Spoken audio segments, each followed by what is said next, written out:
Date is the 22nd of Nim, year of our kingdom 998. The weather is mild enough to account for sleeping outside with a comfy blanket. And the situation? Well, now I'm at home in the poppy. Willow just left after we spent some time discussing. Well, okay, picture it. An extravagant ship, the Silver Dancer, docked at the regal port harbour. Willow Jenkins, master tinkerer, sneakily and stealthily steps onto the deck. Wait, no, I suppose you wouldn't have been able to see them because they were invisible.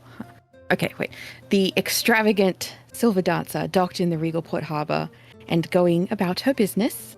We do not see, as the wood of the deck creaks ever so slightly, under a weight invisible to the eye, and we don't see whatever is making silent footsteps across the deck, into the main body of the ship, and further still into the private quarters of one Captain Frostroot.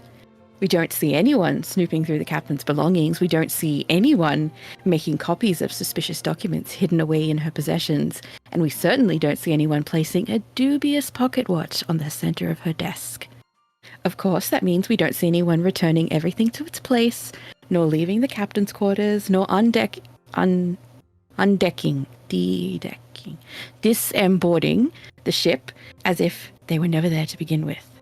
That is the epic tale of how Willow Jenkins definitely did not commit a crime by going into the Sea Dragon's own Silver Dancer to confirm their suspicions that Captain Myraldine Frostroot is in fact a traitor to the very Sea Dragon fleet that she serves. Also, I heard from a little bird. I wouldn't know anything about that at all. And in contrast was the opposite of invisible. They were quite, in fact, visibly anxious about something. I'm actually not entirely sure what they were anxious about, but I can only assume they, like me, were concerned about Willow. While yes, I have faith in Willow's ability to not do illegal things, I also do have faith that other people are just as capable as Willow. And that would be... it would be a flip of a coin on whose abilities would win out. Luck, and I imagine a bountiful amount of Willow's skill, were on our side, but to help and settle their nerves until we knew for sure, Seeker Elsa offered for them to run some errands around salvage. They took the opportunity to work off that energy, and left Elsa and myself with a little bit of extra downtime during the day. We talked a lot, as we always do. It's probably my favorite thing in all of Corvair, talking with Seeker Elsa. She told me about her life in Karnath and how she grew up, and it was nostalgic. I know that doesn't really make any sense, but when she spoke, I felt like I was at home. Maybe because a lot of what she said reminded both of us of Salvage, of its damp and biting winters, and the cool breeze from the ocean in the summer. I felt more confident even just after that brief talk.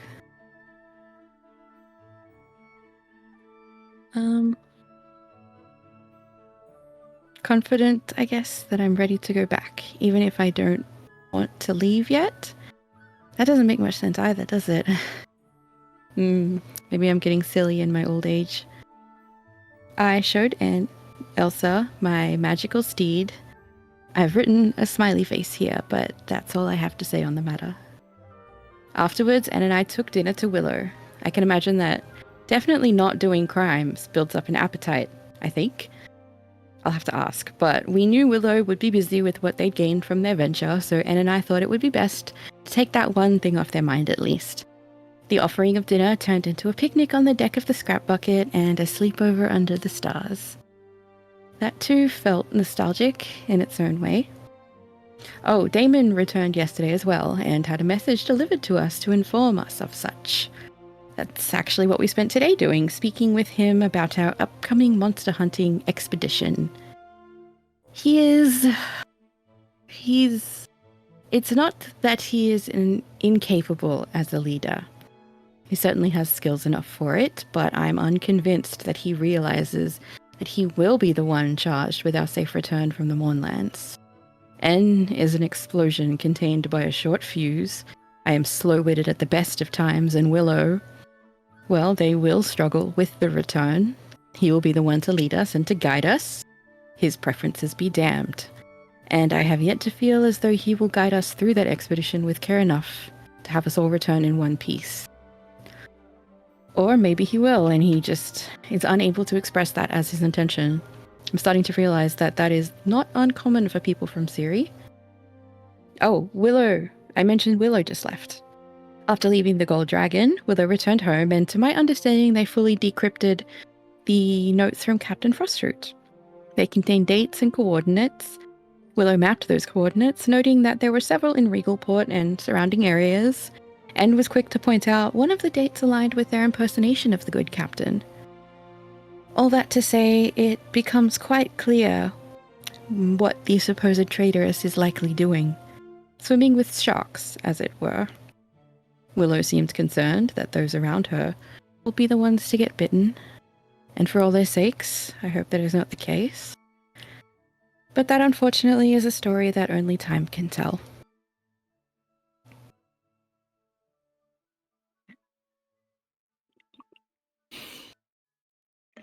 You like us.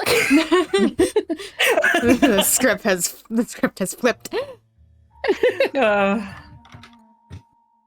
That had Hey, that such was energy never of in Luca, like doubt. dangling his legs while he's writing on his tummy in his journal. You know what I'm talking Yep. about? Yeah. Yep. Flipping his little, with his socks. Speaking of Captain Frostroot, we begin our episode yesterday with the sound of Willow Jenkins' voice coming through the sending stone. An accusation has been laid against you, traitoress. I will make no moves until Tarek's fate is sealed, but trust, I am paying close attention. That is the message that they sent.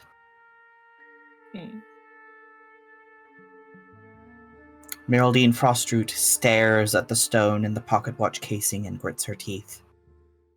We see close-up shots of her fingers tightening on a quill until it nearly breaks, then releasing abruptly as she moves away from the table to pace around the room, her heels impacting loudly on the wooden floors. The night passes, and in the early morning, Meraldine returns to the stone and speaks into it. Is that your game? To get to Tarek through me, or vice versa? Are veiled threats usually how you make friends, Gil? Try me. She snaps the watch case shut.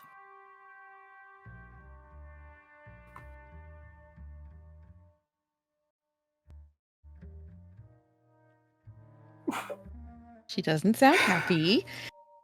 First of all, vibes. Second of all, third of all, What? How do I? So wait, what day is this? This is the day after I've chatted with you guys, broken her cipher, gone home, preparing for our trip, and I've woken up to this. This is in the morning. Yeah. Yep. This is the morning of the 23rd. Good morning. Fuck you. Eek. What time you reckon? I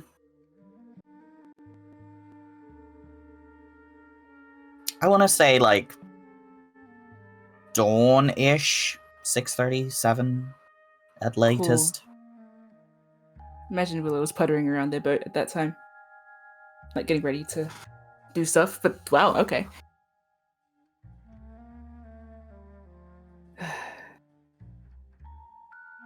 Well, I'm not going to respond just yet.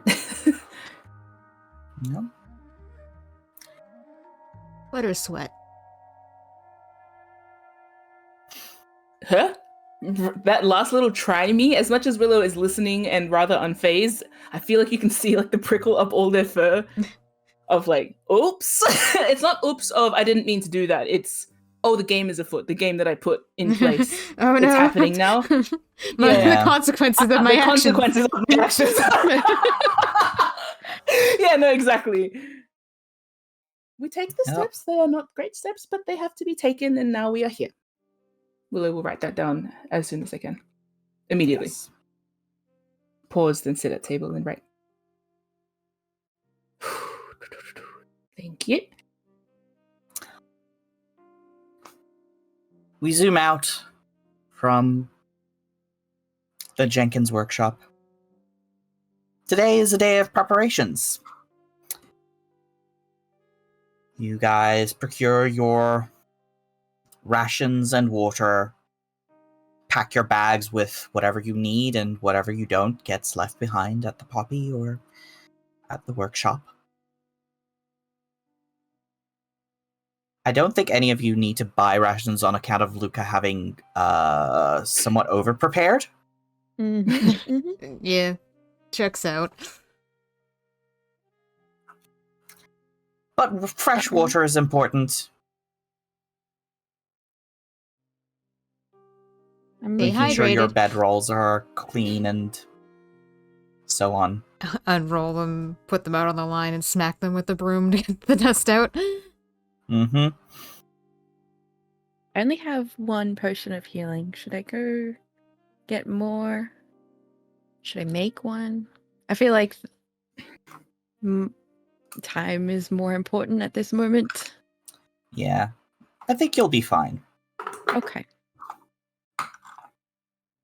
I'm a big Healy boy now. So Yeah. doing sick Heelys. Yeah, that's you. Yeah. I do have a few things I want to get done. Yes. I'm just wondering whether I reply to Meraldine first or not. Maybe I can muse about it while I'm going about the rest of my day. Mm-hmm. No rush. But I'd like to not leave her waiting too long. Yeah. She has, sent me a message at the Ask Crack of Dawn, so it seems only polite to get back to her as soon as possible. But I think Willow, have we made any plans as a team for this day? Or are we just kind of all, we know that we're all just preparing to tie things up before going off with Damon? Yeah, it's Yeah. basically preparing. You might meet up at lunch or something to just confirm Yeah. where you're meeting and when you're going, which should be very early in the morning. Yeah. Probably at the Gold Dragon. Yeah. And shows off their new hair. When we Yeah. all meet up. Oh, wait, sorry. We're meeting? Because, I was going to say if I go to Regalport in the morning, and then we can meet at Mhm. lunch. Or are we meeting in the morning? Sorry, I missed. Lunch. We were misunderstood. saying lunch. We were saying lunch. Lunch? Yeah. Oh, then I'll go before. I'll go for Okay. breakfast into Regalport. Okay. Do you let us know? That's what I was saying. I don't know if I have to let you guys know, because Well, If you did, Luca would ask if you could pick up a healing potion for him. Oh, okay. Well, yeah, okay. Willow might pop by then to check if you guys need anything from Regalport. Or otherwise want to go yourself with them. Mm-hmm. But they'll be on the first ferry out of there, so... Yeah. I don't think N has a lot to do around the puppies specifically, so they might tag along with Willow if Willow is amenable, but they don't have anything pressing they need to do. Yeah. A healing And potion can is 30 gold? and can buy the healing potion since they have the money for it. I have so much money. Oh, honey, I also wait. have so much money. Okay. If we're seeing you in the morning, though, then we have to react to N's new look. Oh, Ain't gonna yeah, hit. absolutely. Yeah, okay, so... I would have rewind. reacted over, breakfast. Ooh, When you see who's Angie. this? Yeah, and turning their head and tossing the ponytail. Seeker Elsa compliments you on your new hairstyle. She says it looks lovely. Oh, that makes N more demure about their presentation. Aw. Oh, sweetie. So cute. And then Ding Dong. It's Willow. It's Willow. Yeah, and probably And also answering the answers the door because they're you're gonna see me today. Oh my gosh. I think Willow's got that, they've arrived at your door. They're obviously deep in thought about, the Meraldine thing, the counter threat that was just laid.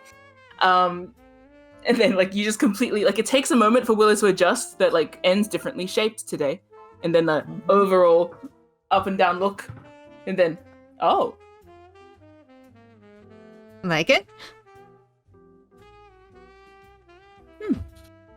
Willow seems to notice the braid pretty soon. I think that catches their eye first. And then the wand. That is N's been wearing that, Yeah, on Usually, and off. Yeah. but I feel like it's been a while since we've seen it nevertheless, huh? Probably a little bit since we Or haven't been rather- in combat, and Audrey doesn't wear it, so. Yeah. No, I think Willow takes a step back to look at you in your entirety, and then just nods. I don't remember what N asked even, but Willow's just like nods. They give you the same look that they gave Varys, where they'd like circle around you if not for the fact you're in a door frame. They might actually give you the little like hand gesture of like turn around. Oh yeah, and I'll do a twirl. Longer hair, the sleeves. Yeah, old The look was ribbon. feeling a little restrictive, too reserved. Want to let my hair down a bit. Without letting it down at all. Well, it's down further than it was before. Longer. And thicker. Bigger. How does N react if Willow reaches out to touch it? I think they like have a moment of pause, like they didn't expect it, but they'll relent and like tip their head. No, okay. Yeah, it's mainly I think Willow's going to touch the braid through the long part of the ponytail, so it's not like, I'm reaching for your fringe. It's just like It grabs you by the face.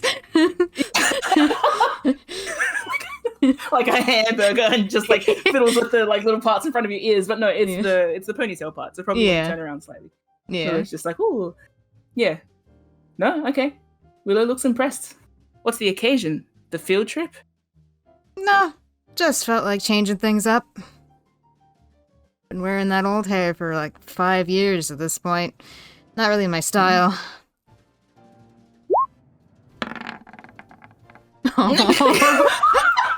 You know what?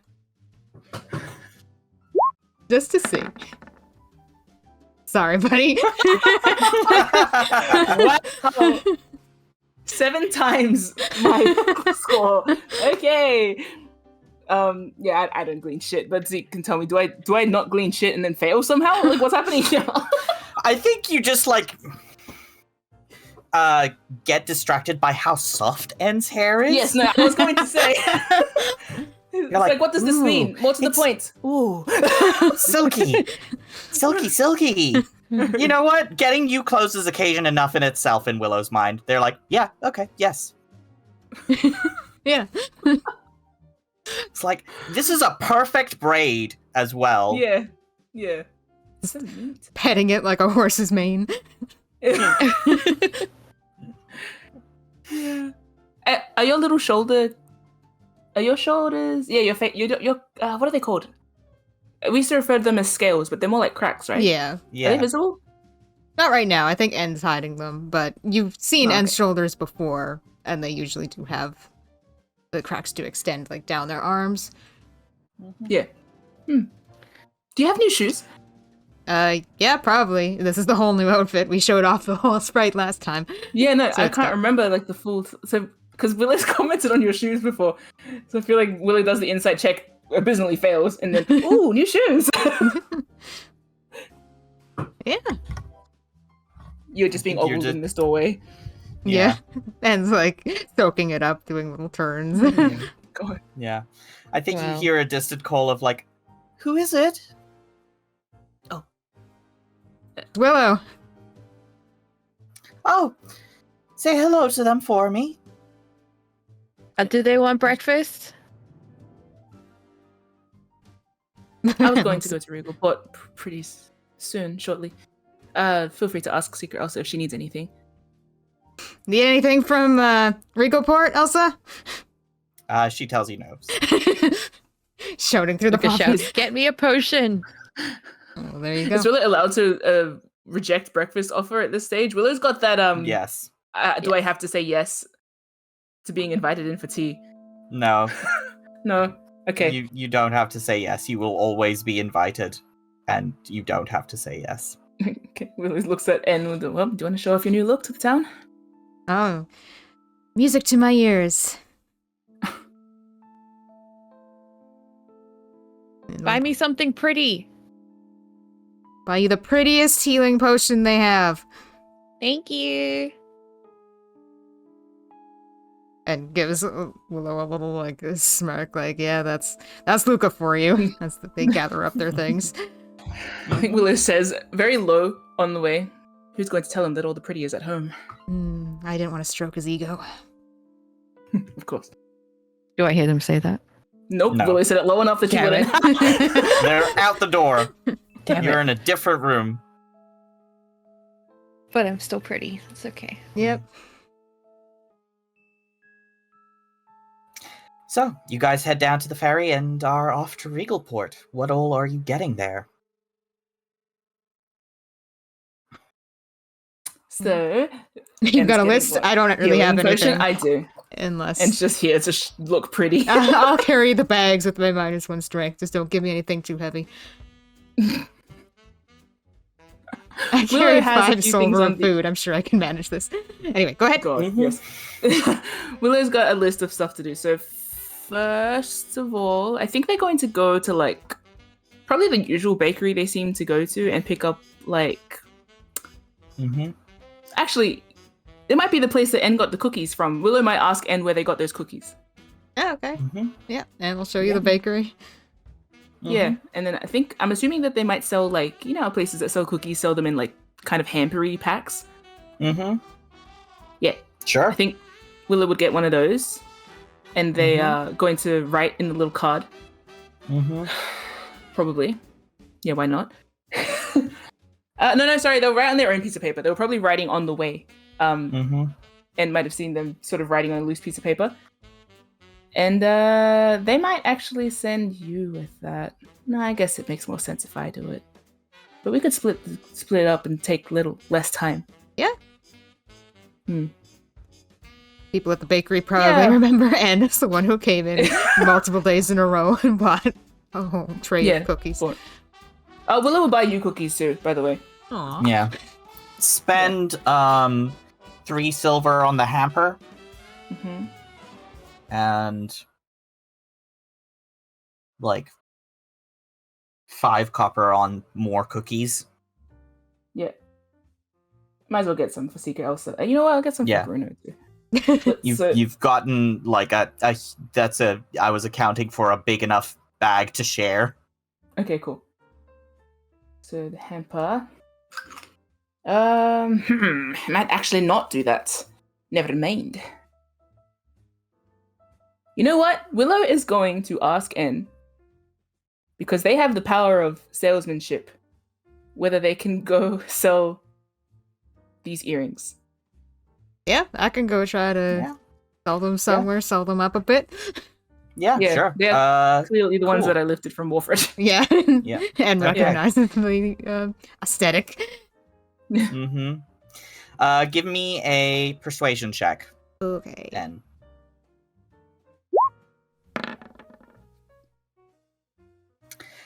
You managed to sell them at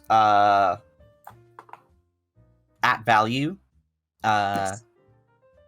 And they do not suspect you of it being stolen goods, though again, nobody's going to claim them on account of the guy you stole them from is in jail for the next 100 years. He's not gonna notice them suddenly showing up at like a pawn shop or something. Yeah. Okay, so Willow, you get 100 gold from the earrings. Oh my gosh. And showing up with a little like sack of gold, jingles it. Yeah. Can I sneak the 3 gold that Willow paid to Damon and I took into that bag and give it back to Absolutely. Willow? So it's 103 oh my gold. God. Yeah. Okay, That's how I pay you back your money. Oh my gosh. Okay. Willow's going to, in the meantime, go to the Greenleaf residence. And drop off said hamper. With the little note that they add to it. Okay. That is specifically addressed to Varys. Do we get to know what's in the note? I can tell you. Do we? Yeah. Yeah. It's up to Seek whether I say it now or like later. You can say it now. Okay, the note says, we'll be out for 5 days or so. Please pick a venue and suitable occasion for celebrations when we return. With luck, we'll have gold in tow. Aww. Nice. Oh. Yeah. And that is addressed to Varys and the family. Yes. The hamper is gratefully received by Isabella. And I was going to leave it on the doorstep, by the way, so I don't have to like talk to them, like knock and run. But I can't let Jack see me again. Okay, then Willow might knock and run and watch. Okay, from a distance. Do a stealth check then. Roll for Ding Dong Ditch. Like this. I'm gonna use my armor for advantage. Okay. Wow, not as good as I want it to be, but okay.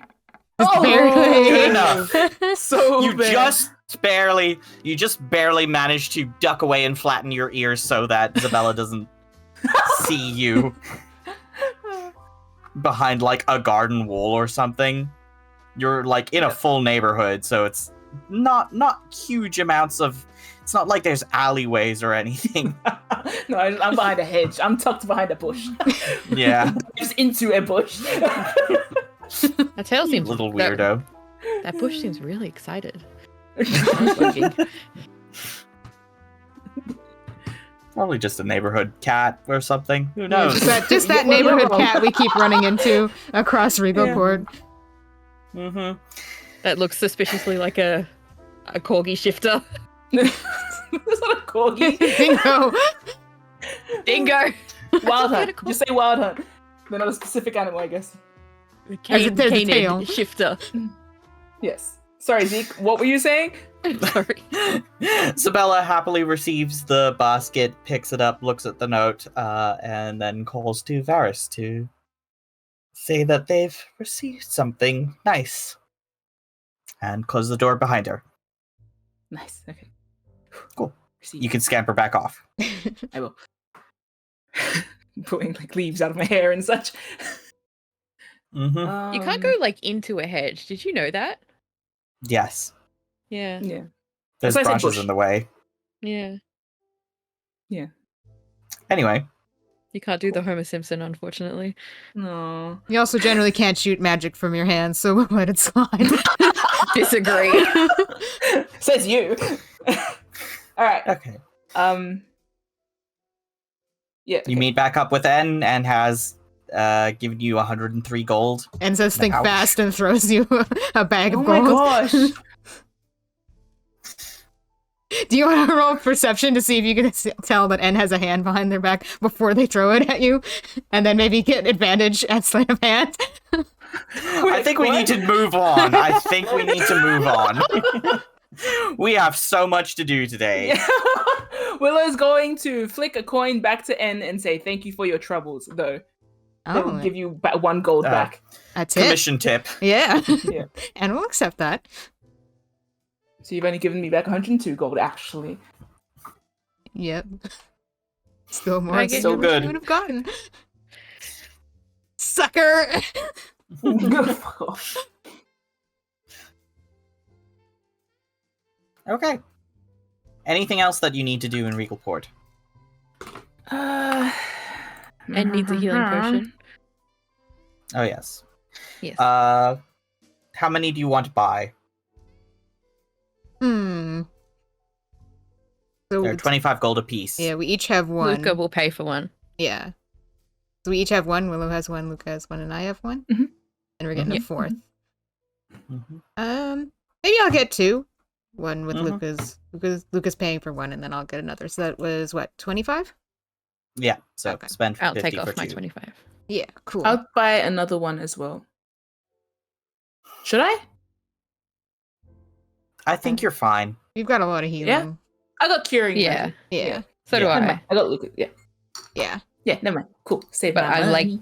like Luca having them because he is the Healy boy. So it's okay if he has extras. How do I add Okay. more? You put a 2 next to the piece. You gotta unlock it, I Oh. think. Yeah. Thank you. All good. Oh. Cool. Anything else, or is that for the day? I guess I should respond to Meraldine, huh? Let me just double check what she said. No, actually, let me keep doing this in the background. You can Yeah. carry on. Yeah. Forward. Yeah. So, you head back home to salvage. Luca, I imagine a lot of what you have been doing today is like laundry and packing bags and making sure everything is in order. You're Yeah, going through your rations and like tossing anything that's spoiled, perhaps. Yes. Because I think a lot of those rations were fish. Yes. They were. Yes. Correct. Okay. Roll me a d12. You want low. D20? D12. Okay, so remove Sorry, 4. I said Twitty. Remove 4 Okay. from your amount of rations, as those have not kept well enough in the time since, because it's cool. been like literal months, and Yeah. while they will last, they don't last that long. They aren't infinite or indefinite. Yes.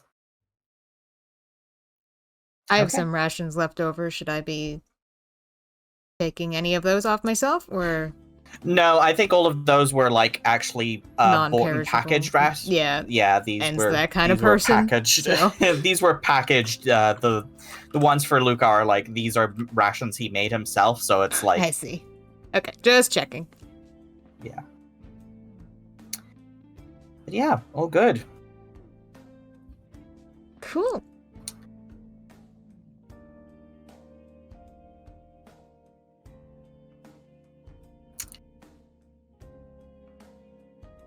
In which case, I think that's everything with regards to today, the 23rd of Nim. Oh, I need to also tell Bruno that I'm going out for a short mission, and I also need to Oh, ask him yes. permission to put the scrap bucket away somewhere. I think that's easy enough. Okay. Bruno is like, where are you going this time? Oh, to the what did Damon say? Village in the hills, like a mine, Tarn Hill, maybe? Yeah, Willow gestures sort of vaguely towards the hills and says, "To a mine. There's a monster making problems." Bruno nods. Right, good that you'll be dealing with it then. When should I expect you back? 5 days. He nods. Hmm. And, yeah.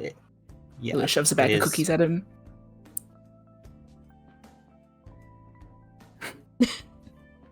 Bruno's going to roll an insight check.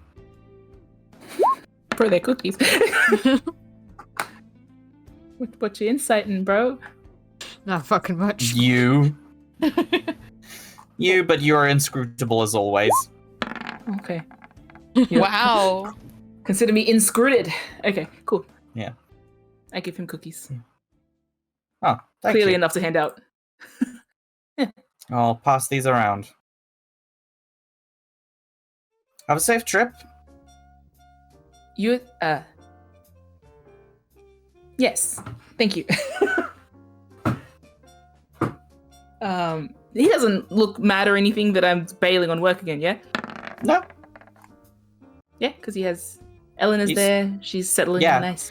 He's honestly, at this point, he expects you to be doing, like, more of these monster huntery missions.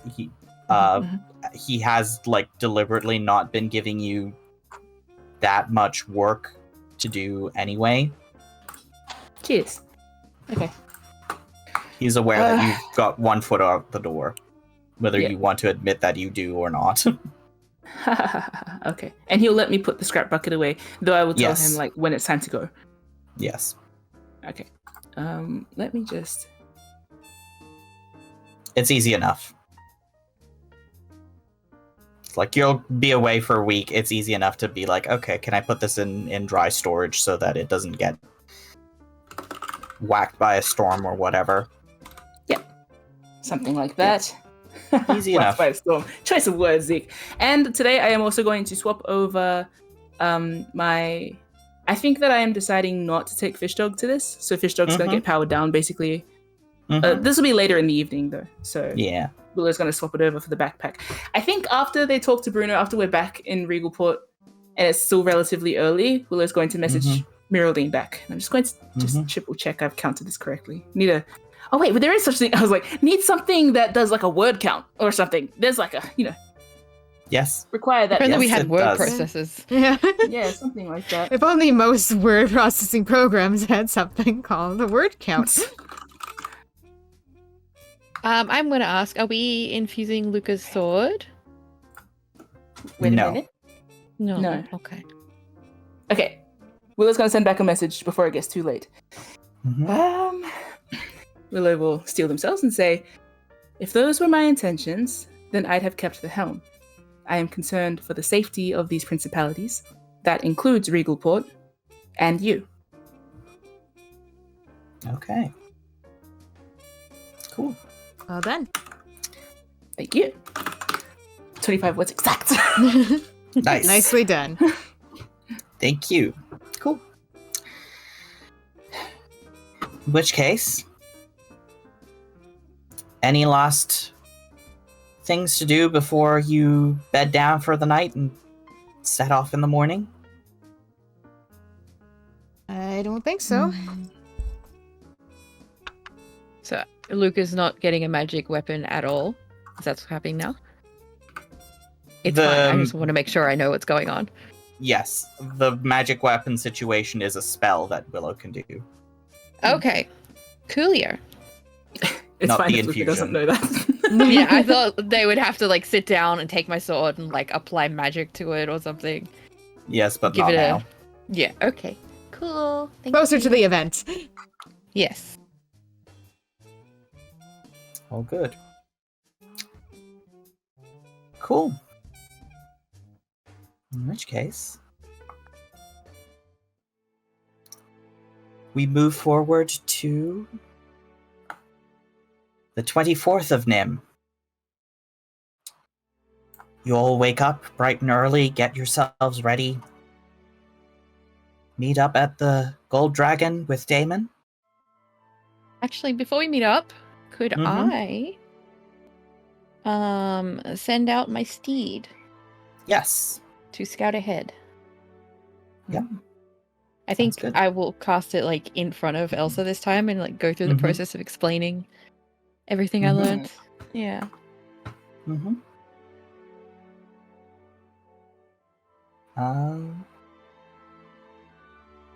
Make a stealth check so that N doesn't see this. Yeah. I am here. I do have eyes, two of them even. Oh, honey. Oh boy! What if And I make a ask them perception very check. nicely to leave? Before you I think pass on a nat 1 you think you're hidden. Oh, damn it. Well, I So imagine and like washing their face in the morning and looking up out the window with like the towel in their hands and their face still dripping and seeing this thing move past the window and like freezing up. What the fuck was that? I think it's Oh my god! I think it's not that you see the elk move, it's that you are washing your face up in the upstairs bathroom that's near Luca's room and stuff. And you like look out the window and you can fully see Luca leading out Seeker Elsa and like casting a spell that summons this enormous elk.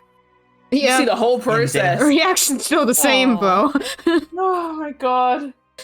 It's so Hello, funny. Papa. But Look, you're not a very sneaky boy. We keep telling you this. You could pretend you didn't see. I think Turn your eyes Anne's away. like shell shocked at the sight and not really sure what they saw, considering the size and the design of the elk. yeah. and I feel like Anne almost like staggers away from the window and hides. Like their reflex is like, is this Oh my god! is this gonna kill us?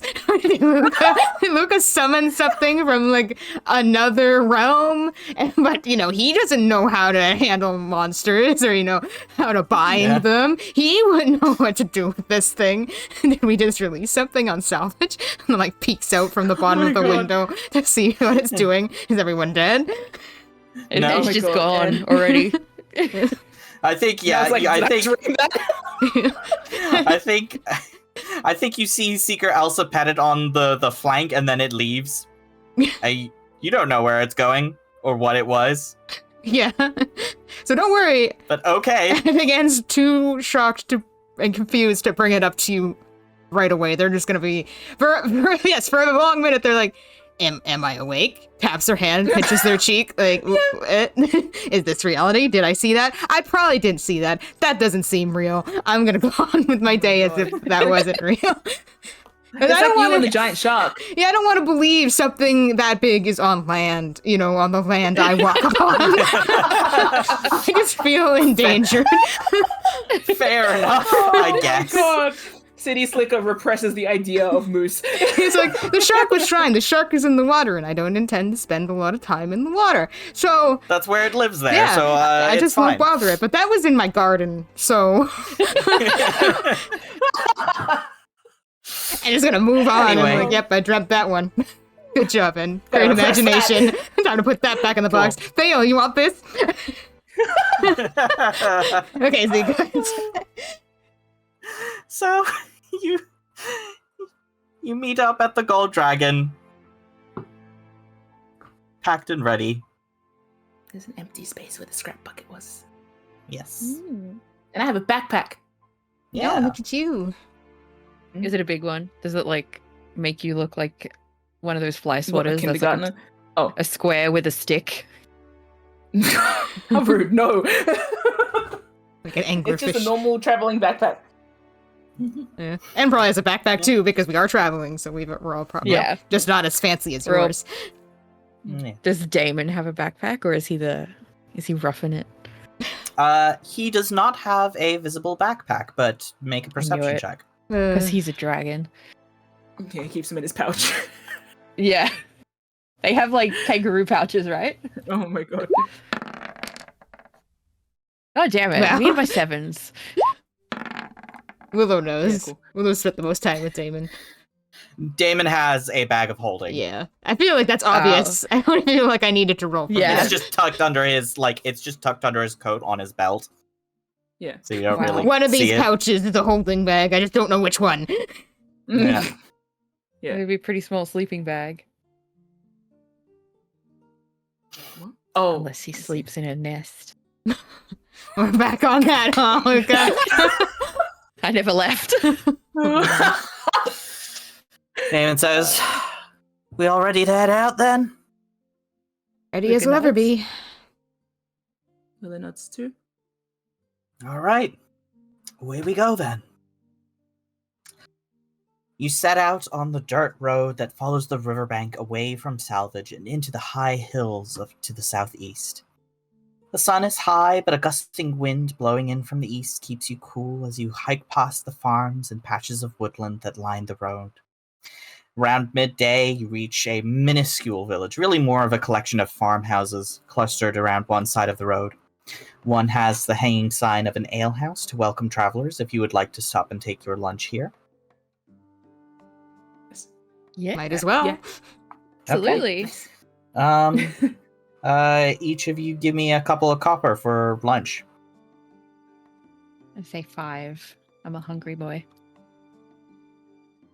Big boy orders seconds. Okay. Yeah. He's been walking all Sure. day. Or at least Mm-hmm. all morning. Okay. I haven't Oh, said much to wait. Damon, but I think at this stage I am going to just mindlessly flick him and ask a rock paper scissors hands. Sure. It's Yeah. part of the contract. 1 to 2 is rock. 4 to 5. No. 3 to 4 is paper, and 5 to 6 is scissors. Roll a d6.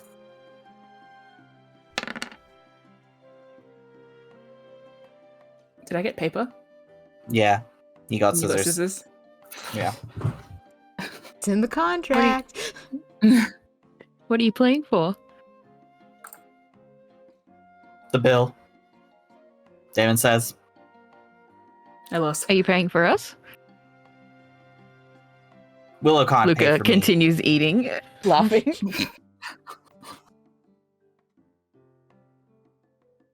Willow does a little smirk and accepts their defeat. It's more so just to sort of be like, hey, remember that? Anyway. Yeah. It's coppers anyway, so it's not a big deal. Yeah. Cool. Cool. After your lunch and a nice little sit down, you continue onwards.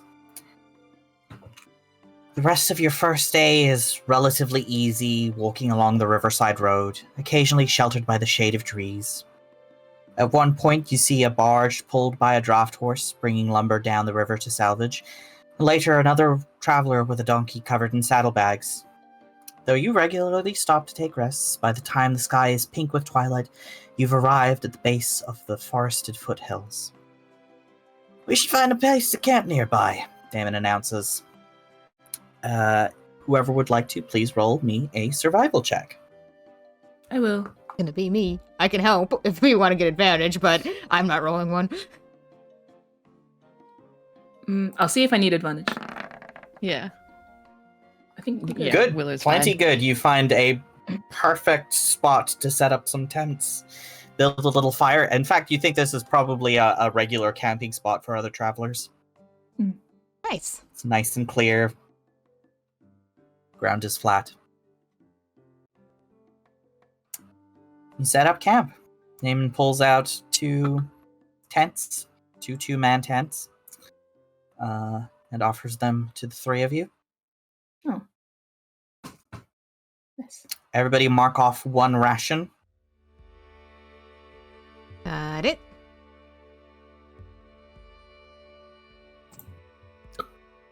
Who's gonna sleep with who?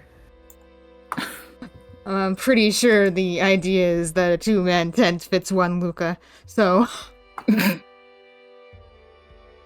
Well, I was gonna Yeah, say Damon is sleeping outside. Oh, 1 Luca plus 1 N and 1 Damon plus 1 Willow seems fair. His legs sticking out the bottom of his tent. Yeah, but like it's zipped Oh, you up mean like right the down. big, small combo? Yeah, a big Yeah, person I and a see what small you mean. person. I mean, that's fine. We'll Damon just is- focus on setting up the tent. Yeah. Damon is setting up his bedroll outside of a tent. Luca would comment, like, you're not sleeping in a tent with someone? It's dry enough. I don't mind sleeping under the stars. You get eaten alive by bugs. It's not good for your skin. I've got bug repellent. Can I make an insight check? Why would he be difficult about this? Sure. You can try. Oh, I hate you. Oh, not bad. Hard to read? All right. Willow Your probably choice. just kind of flippantly say, if the weather is nice, we might also end up sleeping outside. Not to impose on your space. I think there's enough outside for everybody. I'd hope so. Yeah. You set up a campfire, have your meals. Just imagining Who N over there wants- like, for some reason, I don't want to sit outside. Creatures in the dark. Yeah. There's weird things in these woods. It's like En's like weighing her options. Don't want to sleep in a tent with Damon. Luckily, that's off the table now. I'll manage with the 2 of you. I've slept in a barn with the 2 of you, so it's fine. Yeah. We shared a freaking lighthouse, a haunted lighthouse bed on the Yeah. first day we met. Yeah, so we're well past we are that. good. But yeah, En's like, I would like at least a thin layer of material between me and being stomped to death by the hooves or whatever that thing was, so. Yeah, and silence during that was just incredibly loud in my mind. Like En's watching the You can sleep woods. outside. Mm-hmm. City Slicker En's like, no. On the boat was fine. We had like civilization around us. Yeah. There's just trees and creatures. Mm-hmm. So we camping. Yeah. Camping. Damon is very proficient at camping, Mm. by the way. Yeah, what's everyone's vibes? I think Willow's a little bit excited to be setting up like a tent. And like a campfire Cute. and all that. Yeah, I think like at first En seemed a bit on edge for reasons we won't talk about. But as like the camp gets set up and the fires get set up and everything kind of settles, they settle too. They seem to be enjoying themselves a bit more, just chilling in a little camping spot with their crew. Yeah. Luca's very used to camping, so Yeah, but it's been a while since you have been. Yeah, so he's probably pouting about not having a full bed now. He's become soft. Mm-hmm.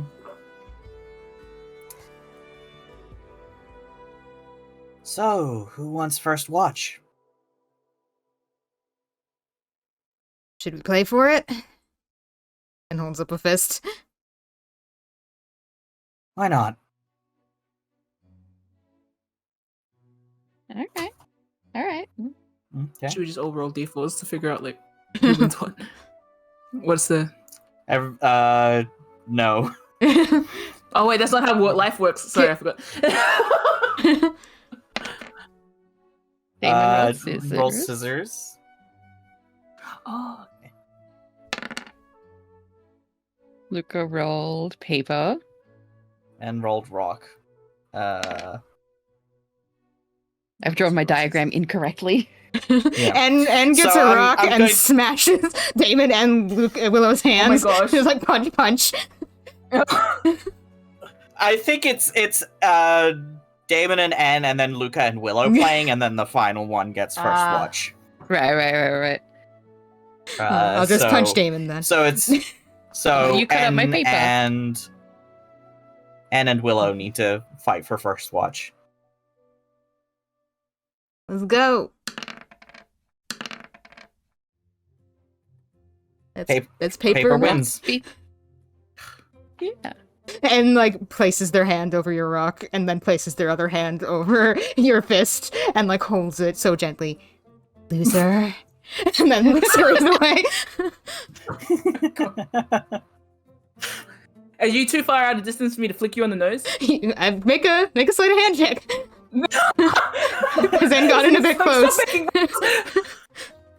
Is it sleight of hand, Zeke? Yeah, Yeah, I'll give it to Wow. you. that'll hit. Yep, that hits. You lose pain. Yeah, and like reels but laughs, holding their face. Like, yeah, I earned that one. Okay, so Willow gets first watch, followed by Anne. Luca raised we'll a do the hand one like, up latest. want to play for last? Sure.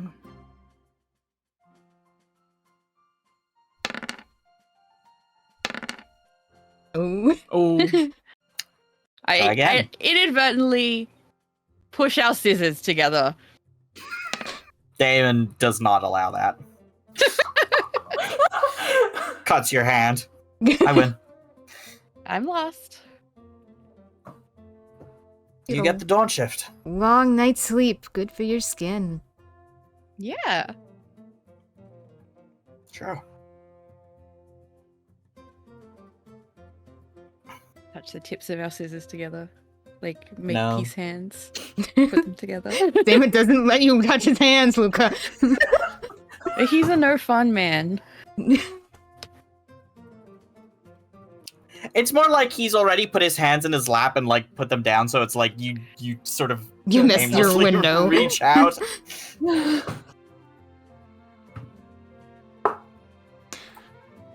Should we make the watch a little more interesting? And says as we settle around the fire. please. Mhm. Willis says they hate recon. They're regretting that they like powered down Fish Dog because usually Fish No. Dog does recon for them.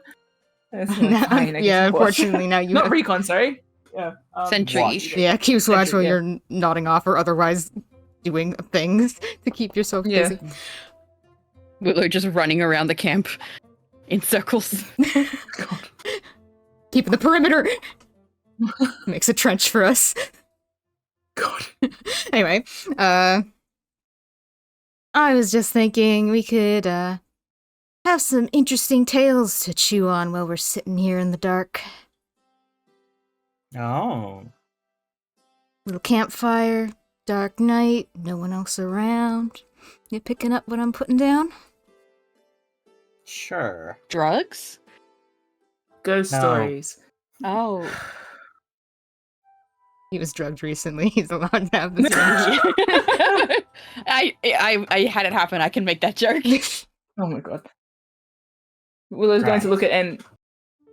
You sure? What? You chicken?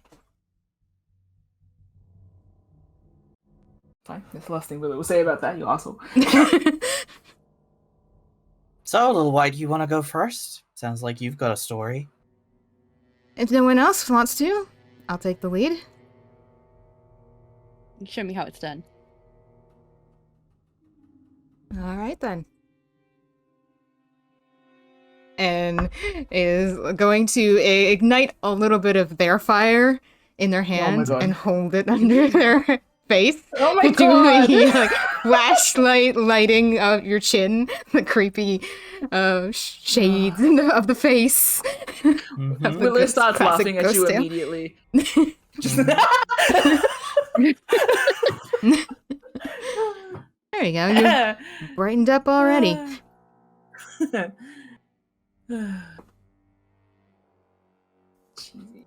One dark, muggy evening in Sharn, an orphan girl and boy had lost track of time, and now curfew was fast approaching. Desperate to not anger their warden and be sent to bed without dinner, they made the grave mistake of taking a shortcut through the bloodiest 5 kilometers in all of Sharn. A ruin of glass, stone, and forgotten corpses. The Fallen District. Strewn with the rubble of a tower that was brought to its knees in the war, the broken, abandoned buildings would make the perfect hiding spot for those with ill intent. Meanwhile, the mangled statues of gods with their missing limbs and shattered features watched the children as they passed. Though the two felt chills down their spine, they reminded each other that this fear was all in their heads. Imagination can't hurt anyone, right? As they continue their journey, they hear rain begin to trickle down from the upper wards. A slow, distant drip, drip, drip. Afraid their warden's wrath would only intensify if they arrive home in damp clothes, they picked up their pace, only to notice the sound of a third set of footsteps following them. Drip, drip, drip. Their attention snaps over their shoulders. Nothing is there. Their hair's standing on end. They rush around a corner and nearly barrel into a cloaked figure. Staggering backwards with a reflexive apology, it takes a moment for the two children to realize what they're looking at. As the figure turns, its empty eye sockets bore into them, not because it has no eyes, but because this figure is lacking a head entirely. In place of its skull is but a mask held up by a rod impaled in the fleshy stump that makes up the humanoid's mangled neck. Frozen in terror, the children hear only one thing as they gaze upon this horrific sight. Drip, drip, drip. They peer down. Cradled in this thing's hand is a severed head. Droplets of blood spill rhythmically from its severed neck, dotting the broken cobblestone at their feet. And then the head's jaw slowly unhinges, stretching out in a silent scream. Finally it speaks, in a voice far too low to be natural. "Let my children come home." The headless figure lunges for the children. The girl was found the very next day, a shuddering, blathering mess on the edge of Rattlestone. She told a tale few understood and fewer believed. But now every night when she tries to sleep, she sees the severed head of her friend in the shadows of her room, cradled in the hands of a creature that will haunt her for the rest of her days, mistaking for her for its true child. Drip, drip, drip. And then screams and closes their fist around their fire to shut off, to turn off the lights. Wait, and screams out loud? Yes. I think Willow also screamed. Like, not screams, but like startles. Like, Yeah, look at it, probably. both. Ugh. And then sits Is back. Sorry? Damon nods. You telling Damon Sean? nods. And shrugs. Haven't heard that one before. Yeah, old tale to keep kids in check around Sharn. Keep them away from the Fallen District. Maybe it has headless creatures in it, maybe it doesn't, but it has other things that you definitely don't want to tangle with, especially when you're 3 feet tall or less. Mm-hmm. So that's a fear that lingers for you then. Maybe not that specifically. It's a fun story. Yeah. And Willow's then going because to you're 3 feet tall. I'm 5'2", Willow's so gonna shut the weekly fuck clap. up. Weekly applaud, like, good job, nice performance. They're not saying anything, but it's that kind of like, ugh, And there's a little bow. excellent.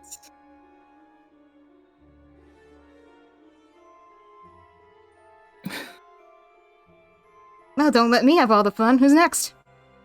Hmm. Hmm. Damon looks over at Willow. You got one? Asking me to go after N is, well,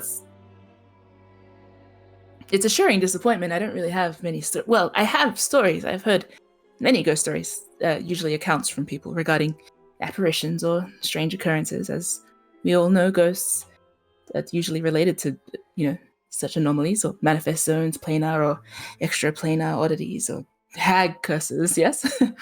But they all have answers I've looked into, so I don't know if they make very good stories. Willow looks kind of like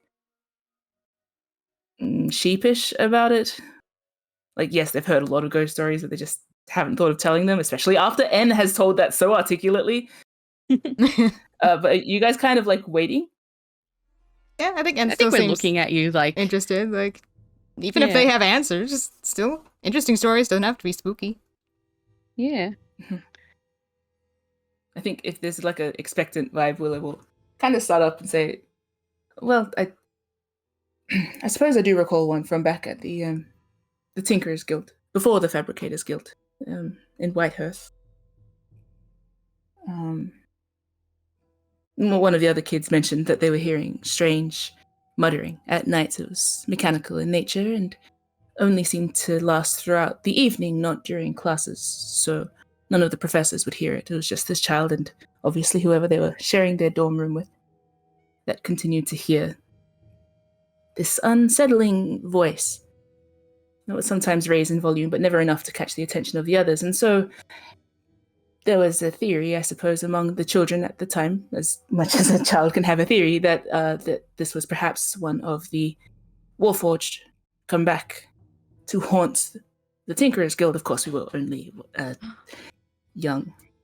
It turned into a little bit of a, I suppose, focus at the time.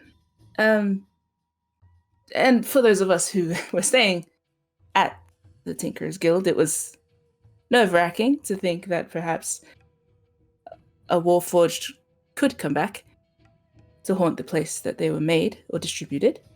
But as it turns out, it was actually just a disembodied vocal box from a salvaged piece of Warforged. So, in fact, it wasn't a ghost, it was just a piece of machinery. Though, I mean, I suppose later in time, it does pose the question of whether a Warforged could be a ghost at all. I suppose if they are living, then they could be dead, and then I don't know how that factors into the idea of whether they could make a ghost. And I suppose that is not a horror that set in until much later in my life. Though, of course, you have the feeling of it at the time. You understand? And nods. If it spoke, then was it alive? And if it was found and then unfound, then did we kill it again? It's strange. Yeah, Consider it a riddle more than a story. it's certainly Luca's something to looking chew at- on.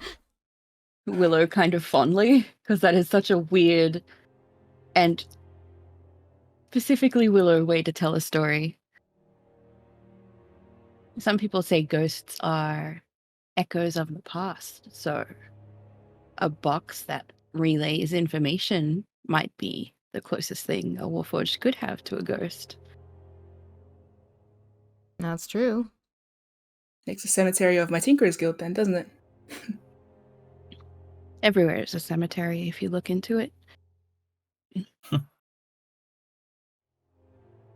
Oh, what in about where you, we are Ghost now. Boy? Points at Damon. Sure, I've got a story. Oh, You guys ever heard of the Bagman? Have we? I'm I gonna do a really history check. Yeah, sure. Lucas stupidly shakes his head. Give it a shot. Does he make handbags? Nope. No. And is ready to hear about the Bagman. I think, Willow, you've maybe heard about this. Willow perks in that way of like, oh, a familiar story. Mhm. All right, well, there's a story that goes through monster hunters and adventurers about this one group that found an abandoned camp in an old fort with a single bag of holding in it. Nothing was in it as far as they could tell, so they claimed it as loot. Then, over nights, people would slowly go missing. First, it was somebody after a night of partying, then it was somebody on night watch. Nobody could figure out where they went or what had gotten to them, because there was never a sign of a struggle. The only thing that was left behind was the bag. So, they're down to 3 now. One of them, the fighter, says the bag is cursed. The other, a wizard, says that's stupid. And the third, the rogue, doesn't really know what to think, so they suggest 2 people stay up a time for a night watch. The group does that, and in the middle of the night, the wizard, who doesn't believe that the bag is cursed, gets woken up by the rogue in a panic, saying that the bag ate the fighter. The wizard gets up, and sure enough, the fighter is missing, but there's no sign of a struggle. Not a cut or blood or anything. So, of course, the wizard thinks it's a prank and is furious, saying, if the bag ate the fighter, then we'll just turn it inside out and see if that's true. Turns the bag inside out, and instead of everything they've ever put in there falling out, one long arm with 7 spindly fingers emerges, then another arm, then a thin head with long matted hair, until finally an enormous skinny troll, 10 feet tall, is crawling out of the bag towards them. It grabs the wizard in one hand, and before he can even utter a spell, swallows them whole. The rogue just runs for their life, never looking back until they reach town. They tell everybody about it, but some people say that eventually the bagman got them too.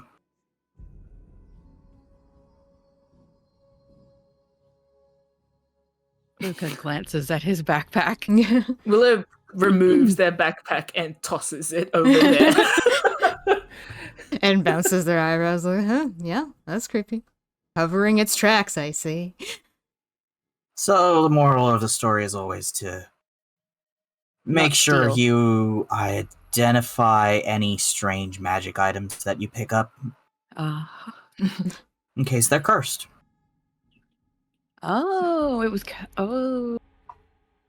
The moral of the story is don't get cursed.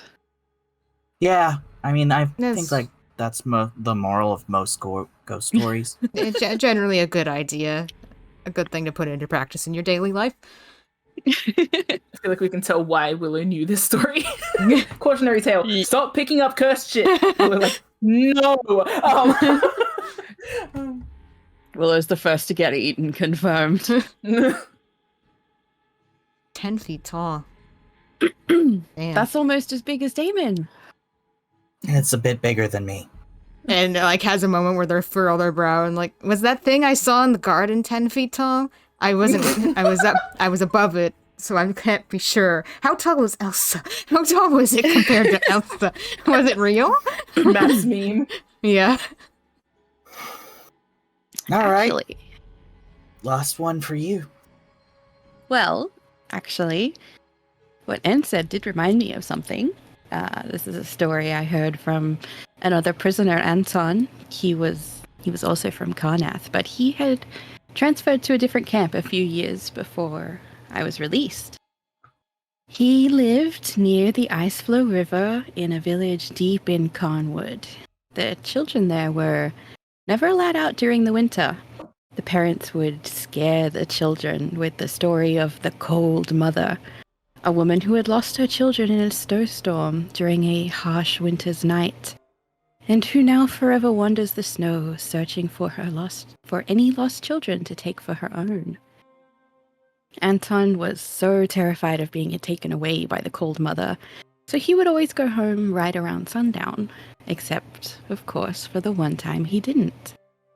He was having this big, long snowball fight with all the other kids from the village, until it was just him and his friend named Anya. They started walking home as it was starting to snow, when Anya stopped and she began towards the woods. "Where are you going?" he asked. And Anya said, "Well, can't you hear? There's someone calling for me in the woods." He couldn't hear anything, but Anya insisted, and she ran off to the woods to chase this voice that she heard. At first, Anton called after her, and then he tries to walk back home, but he's a child, and he's worried about Anya getting lost, since she's never been in the woods before. And he was good at following animal trails, so a little girl shouldn't have been too hard to find. He followed Anya's footprints in the snow, calling out for her, until he hears a voice call back for him in the distance. Over here, come and find me, I'm over here." Anne and Willow, could you please roll perception checks real quick? Okay.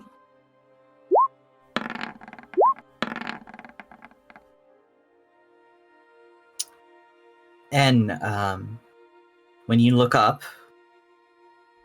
you're sure you can see some movement behind Damon in the shadows cast by the fire.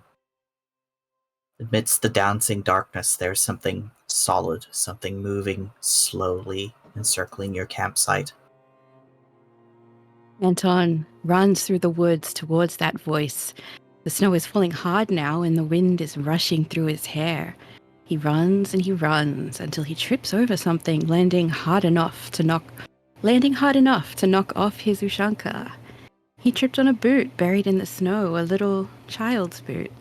And then he looks up and he finds another a little ways away. And then a scarf, and then a coat, the same dark green color like Anya's. All of her clothes are scattered in the snow, but there are no footprints anywhere. And then he hears it, the voice behind him filled with a hollow glee, saying, "Oh, I found you!"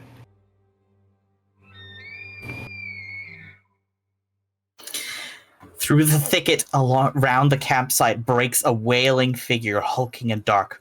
No one has time to register it as it lands behind Ed and then Willow, shrieking a terrifying, piercing sound that fills the campsite. And has had their hand on the knife since they noticed something moving. So when it comes out, they're on their feet and ready to stab this thing. Its hooves land heavy, stamping the dirt flat as it rears and moans, sending a childish chill up your spine. Damon looks unfazed. The same fucking thing I saw in the garden, isn't it? Yes, it is. The same thing you saw in the garden. What happens if I stab it? Roll to attack, I guess? Yeah. Because I think they've been building this up since they saw it in the morning, so I knew he'd come for me someday! Oh my god. 16. What is... You hurt it pretty badly. Yeah. Oh my god. Luca makes a face like, ooh. That would have been different than I expected. Willow, what do you do? Look, Luca's story was kind of scaring Willow a bit, so like, a huge elk has just burst into the campsite and has stabbed it. Yeah, Willow's got that. I think they're kind of briefly paralyzed. They are going to do like the check of like, what is this? What's happening? which is that like insight, intelligence, I think perception. Perception. Everything just kind of melted away so fast, and Willow's spooked out, and the woods are talking back, and something screamed. It's a big magical elk, you think? Is that all? Yep. How does it relate to this? Is it random? Is it from the woods? Do I know it's Luca's? How does it react to being stabbed by Anne? Not great. It does appear hurt, and then I think it moves away, like it scampers away from you to the far side of the camp over to Luca, I think. Yeah. It, like, shakes its head a bit like, did you see that? And like Luca, puts themselves between it and Willow because Willow's the closest thing. And it's already Luca's already gone. It's got Luca. I can't do anything about that. Dead. Yeah, Luca's fucking dead. Oh my god. I think Willow has their hand on their sword, but nothing more from it. Like, they just haven't thought of how to react to this yet, because it's not a monster, it's an animal, but it's wrong. Like, it's a magical animal? Yeah. Yeah. And I think part of that is like, if it's a magical animal of the woods and N has just stabbed it, there is a part of Willow that's like, oh my god, if it wasn't mad at us, then it is now. And sees it kind of like not immediately like purifying Luca into a pulp, and kind of like settles a bit. Like, putting the pieces together, okay. Saw Luca seemingly summon this thing, maybe, I still can't be sure, in the garden earlier today. Now it's here, and it's standing by Luca, and it's not killing him. And it's gonna look at Luca like, is this yours? Yeah. I thought that would go a little bit differently. And sheaves their knife and marches over to Luca and gives him like a noogie to mess up his hair. Oh my god. Damon does a little. I think Willow kind of clicked from it after looking at both Damon and Luca. Like, Damon being unfazed means that, okay, this is nothing to stress about, probably. And then, like, Luca being like, oh, it's like, okay. I think, and like messing up Luca's hair and then shoves his head aside to look at the elk. Sorry. It seems a little bit haughty, but it kind of like bows its head slightly. Does a little snort huff. Yes. Yeah. It is annoyed that its dramatic entrance was met with stabbing. I'm sorry, you're gonna have to get used to that with me. Hi, elk. Meet N. Yeah. And just kind of like creeps away from it because they just feel uncomfortable on many levels now. Yeah, this is a magically summoned creature. Was that a bit too spooky? Arcana check? Yes. And Luca is its summoner. Let's just say I'm a little predisposed to become aggressive when things larger than me jump out of the woods at me. Yes. So keep that in mind in case you decide to do it someday and not your elk thing. Friend, does it have a name? Not yet. Not yet. I think after Willow recovers himself and thinks, okay, this is magic, and it's Luca's magic, so we're fine, they're probably going to now go over and look at it and try to interact with it. Make an animal handling check, I guess. Does this thing take healing? Yeah. Okay, one sec. Let me check if it'll let me get close first. Ah, look at you. Yeah. The exact opposite to N. Yeah. I feel like Willow has that kind of approach where it seems like they have dealt with animals before. Livestock. You guys can see that they have like clearly interacted with them much more than N. They've interacted with beasts before, and perhaps, I don't know, maybe my 20 means that it kind of like is fine with me. Yeah. Settle down. It is. Yeah. Yeah. I think it like you hold out like a little crumb of something on a flat palm, and it immediately eats a little bit out of your hand and lets you tend to it. Nice. A cookie from Put in a good word for me. Did N say that for real? Yeah. Yeah, okay, Willow nods. And then like I think pardon me, let me just double check I have the right look, let's assume yes. Willow's going to sort of like, you know, when you observe something up close, like they're kind of like tipping its head this way and that, not actually tipping, but like looking at it. Also, it would have to like bow its head to look at Willow, yeah? Yeah. A little and bit. Yeah. You can tell that it would be okay with you touching it. Yeah, no, I'm assuming that's my 20 animal Yeah, handling. yeah. I get to pet it a Yeah. bit. It has Oh, yeah. what are its eyes? What does it look like in the face again? It's got black fur and it looks a bit hollow around the eyes, which are glowing pink. Hollow around the eyes, like It's a little bit ghostly. right. Okay. And where did N stab it? Probably in the side. Wherever Yeah. I could get it. Yeah. I imagine kind of like at the Sweep base the of the leg. neck, around where Yeah. the it connects to the leg, and Yeah. it seems where N would have struck. So I think Willow's going to use that 20 animal handling to get close enough to cast like cure wounds on it. Mhm. Aw. Roll for healing.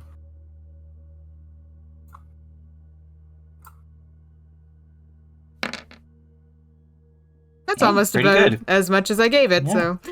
Yeah. You close Nice. it up until it's just like a little bit of a scab that'll heal up by the morning, you think? No, I was gonna say too. Can I use the 20 to also invite N back to hopefully Second see if N chance. can be reconciled? It's stabbing. The pain is healed over, so maybe it'll give N another chance to approach it. You can come pat it. Yeah. Can I do that? Yeah, Can N sure. come over? Yeah. Yeah, Yeah. Willow's gonna gesture for you to come over now and Yeah, I be think there En's, while the pain is going away. En's been sitting at a distance, like, rubbing their temples. For all kinds of reasons. Hmm. But, yeah, they'll sheepishly stroll over if they're beckoned. Make an animal handling check with Okay. advantage because Willow is helping. Okay.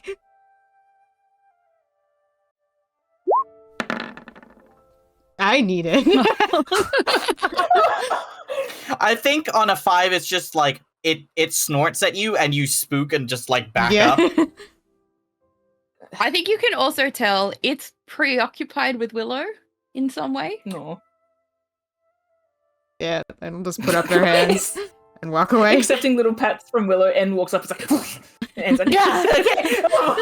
That one is stabby. I know when I'm not wanted. Willow will sort of resign, say, maybe next time, and then just continue patting it, more enthusiastically now, like you're patting a horse. Yeah. Yeah. And we'll go back over and sit with Damon. It's like, just you and I now. You're my only giant friend. Willow and Luca have been taken by the forest elk, so they've been charmed. Willow's probably going to ask Luca, how long? Since Nereus. Did you unlock this with Nereus?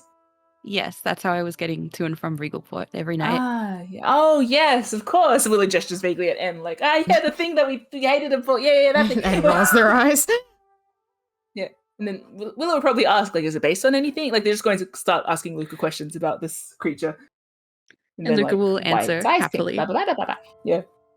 Is it rideable? Is it? Does it require a saddle? Where do you find a saddle of size to fit this elk? It doesn't have a saddle on it, yeah? Not right now, no. Does it need a saddle? Luca, I could. That'll That's make it what- a little oh. bit sturdier. Yeah. Yes, of course, and more comfortable for you. I assume you were right. Yes, you just said you were riding it. Mm. It is a bit rough on the thighs. Mm-hmm. Yours can handle it, I'm sure. Willow's going to continue across the elk, kind of looking like they're visually imagine they're on their tippy toes, looking over it. Yeah. I'll take Strange you new for creature. a ride one day. Willow doesn't reject that. They do a little shrug nod, yeah. I'm gonna turn that down. This is pretty cool. Damon sort of sits back and chuckles and gives a side nod to N. And gives a shrug, I have good reflexes. True. And count on us not being jumped in the woods by friend or foe. Hmm. Usually Or I'm elk. Usually I'm a bit more discerning, but animals aren't really my forte. Char and rat and all. Well, rats Yeah, are an imagine. animal. Luca says, and then goes back to the elk. And just Willow. interjecting in their convo and just like whatever.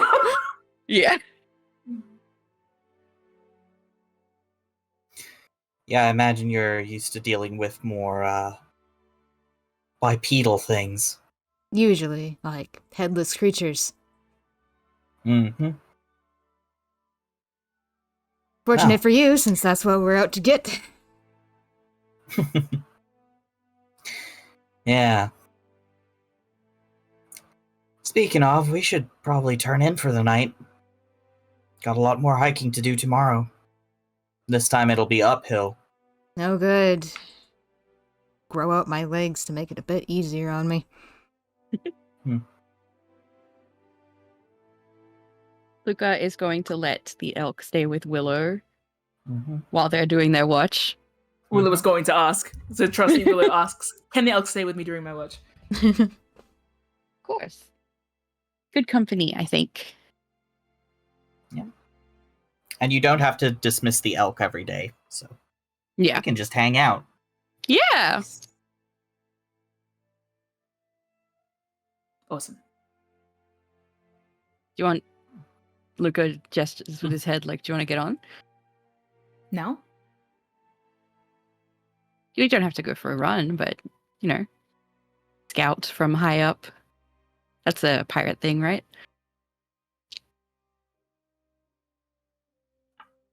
It's a general thing, but Willow's going to. They look like they're oscillating to say yeah, but they also don't want to say yes while it doesn't have a saddle or anything.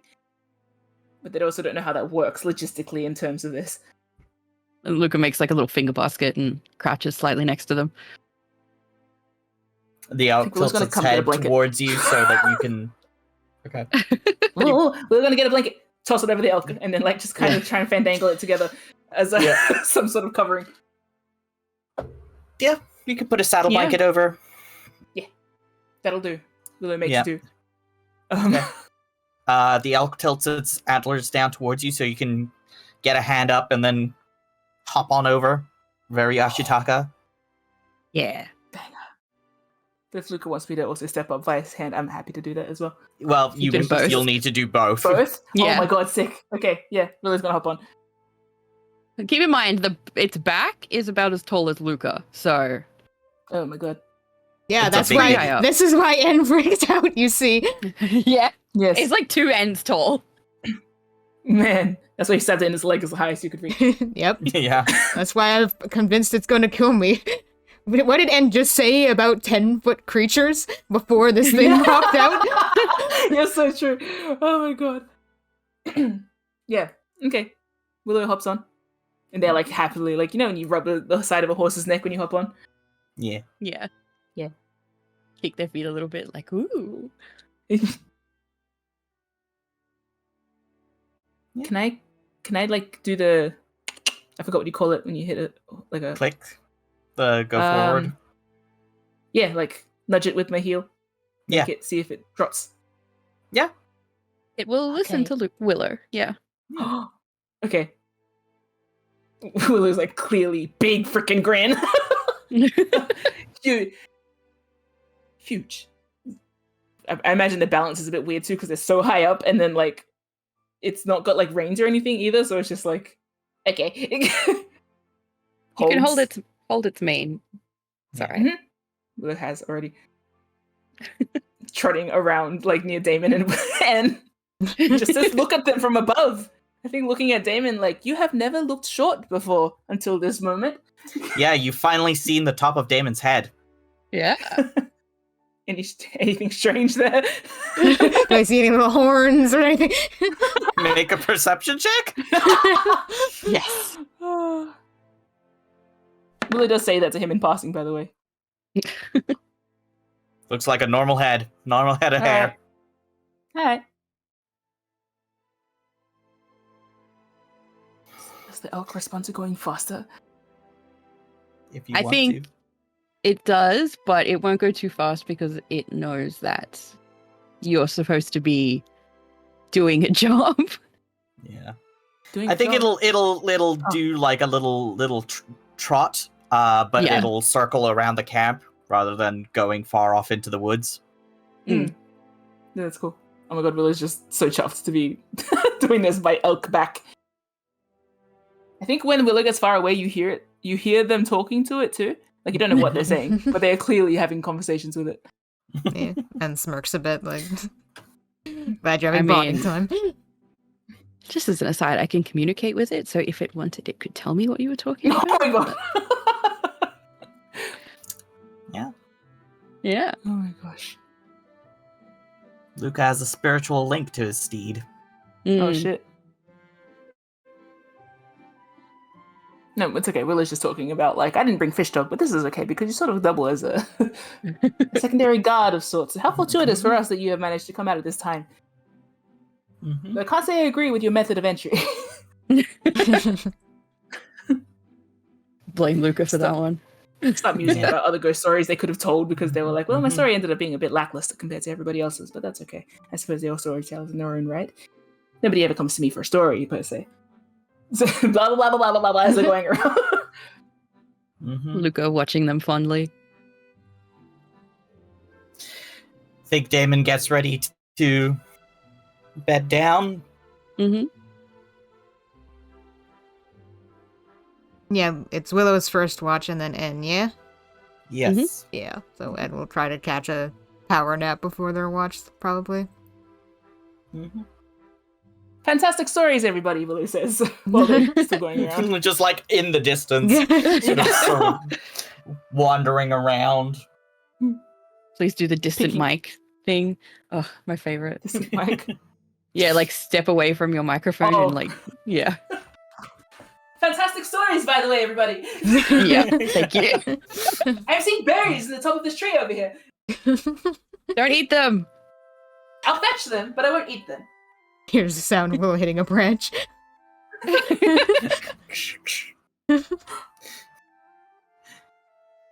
Damon has like a sort of vaguely amused smirk on his face as he settles down. Yeah.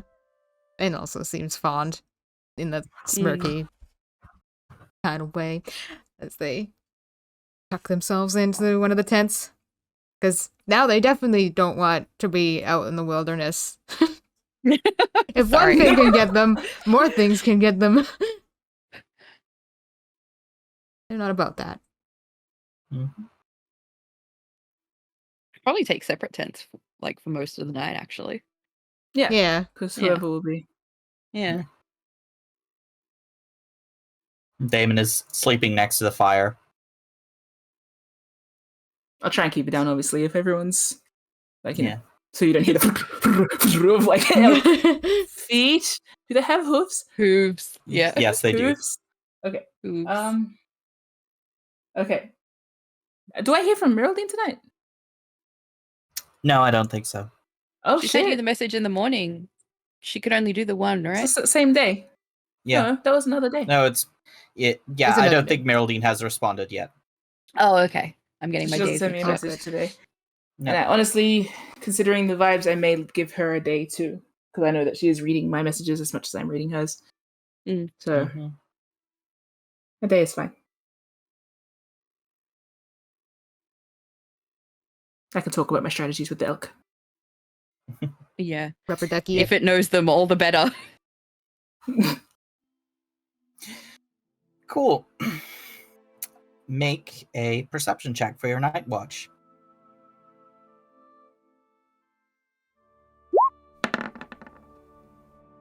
Nice. Solid. You, on Elkback, you sort of slowly circle the campsite a few times, keeping an eye out, chatting to the elk now and then when a thought crosses your mind, which is often. Yeah. But it's peaceful, and eventually your watch is up, and the elk sort of kneels down into the ground next to where Luca is sleeping so that you can disembark and wake N up for their watch. Nice. And like steps out of the tent and flinches when they see the elk and like gives it a wide berth as they make their way to the perimeter. And doing their whole watch with like the looming like of the elk in the background. Yeah, honestly, elk, I think it starts to follow. And Oh no. Oh. And like starts Oh, I walking was gonna- faster. I was gonna let the elk like kneel down and rest near Luca because it also needs a long rest. Aww. oh, okay. Yeah, have a Yeah. nap, baby. Okay. Aww. Yeah, let it rest. It's fine. I'm good. Yeah, I'll give it another cookie before I go, by the way. Yep. Follows in for a little bit, and then it's like, they're good. I'm gonna go take a nap. Yeah. And it's like, is it following just me so like- it can stop me to death when it swims in the woods while Luca's asleep? Make a perception check for your watch. And Okay. Oh. Afraid of elk. you are very distracted by the presence of the elk, Yeah. and then other spooky stories sort of come to mind. Yeah. And twirling a knife to try and keep their hands occupied while they're on watch. Their mind is drifting in different directions. Mhm. Well, the good news is that your watch is uneventful. Oh, that's a relief. Yay. So, it's your turn to wake up Damon. Yeah, give his shoulder a little shake. Damon gets up. Alright. Good luck out there. Mm-hmm. And we'll give the elk a wide berth as they find a tent, probably Willow's tent, because the elk is solely now because the elk is sleeping near Luca's tent. Yeah. So he goes into Willow's tent and finds a space to tuck themselves. Yeah. Quick thing, can I say? I think Willow would have brought their book with them, the miscellany. No, Mhm. that's Malachi's place. What's the book called again? Whatever, my monster book. Yeah, And, your exotic creatures book. Could I have split up my reading of that like over time, or do I have to do one like focused bout of reading? Um, No, I probably would have done it before we set off anyway to see if Yeah. we needed any extra stuff. So let's just Yeah. say that Willow did actually the day that I had Okay. spare. Just read Okay. on the zone. yeah, sure. So they're like Cool. revisiting it now, maybe. Yeah. Maybe you're supposed to be asleep, so. Yeah, make Yeah, sure no, you know that like I opened a book. Oh, I can get some Mhm. quick reading in before I. One of those. Yeah. Yeah. And finds the book open beside Willow or on Yeah. Willow's face or something. Yeah. Beside me, I've laid on my stomach next to it and fall asleep like with it under me. Ish. Mhm. Book as pillow. face first into book. Yeah. I think and also uses their book as a pillow along with whatever padding is Oh my provided, but solely because like if this someone tries to steal this, I'll know. That's why they do it. Yeah. Yeah. Knife under your pillow. Yes.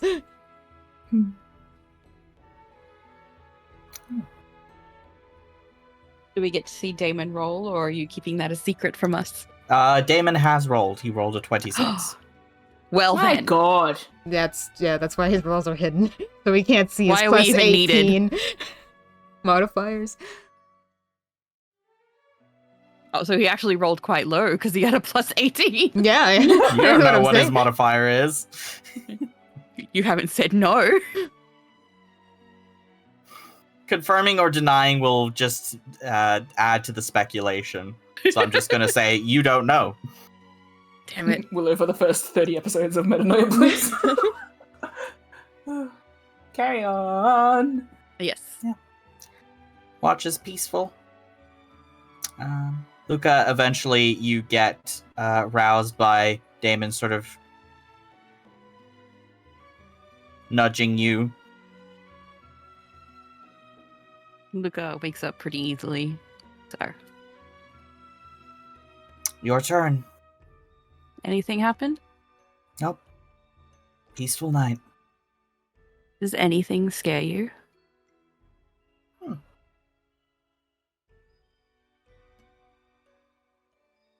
Not easily. Alright. Sleep well for the rest of the night. He nods and goes back to his bedroll. You can take the tent now. No one in it. I'm good. All right.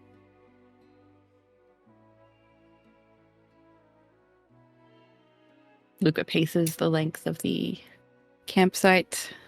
Mm-hmm. And perception check. Yep. All right. Yeah. We keep watch. It's cooled down over the night, so it's a bit dewy. Damon is Like still. my skin. Damon is still sleeping beside the embers of the fire. Luca knows to keep an eye on those so they don't go out of control. Yep. They seem pretty stable. Good, good, good. You've got suitable fire pits set up. But yeah. It is peaceful.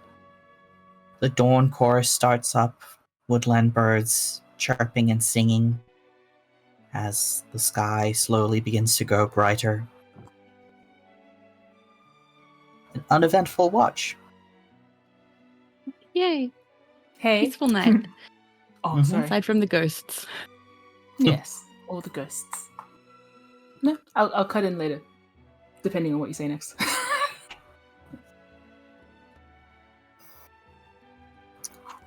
Dawn crests, and it is about time for you to wake up the rest of your companions. Can I wake up before N? I guess so. You slept Longer? longer than they have, yeah, so.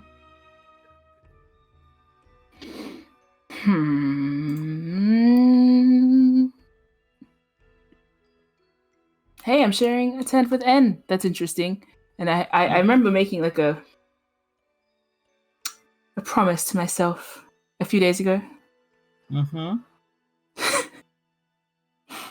I see N asleep, and Mhm. Willow gets like a little, like, you get your bleariness and you're like just coming to, and then that little Mhm. glint across their Mhm. eyes as they're like, oh, okay.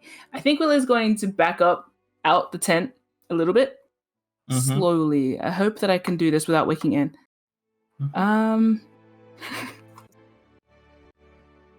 And like slightly outside of the room, or slightly at the door of the tent, they're probably going to pull out their little crossbow.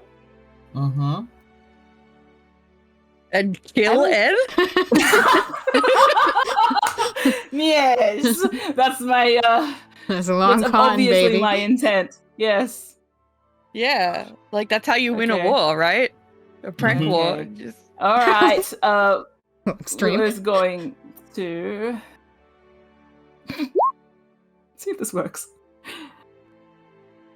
Uh-huh. Oh, no. And make a Constitution saving throw. Are you making them big or small?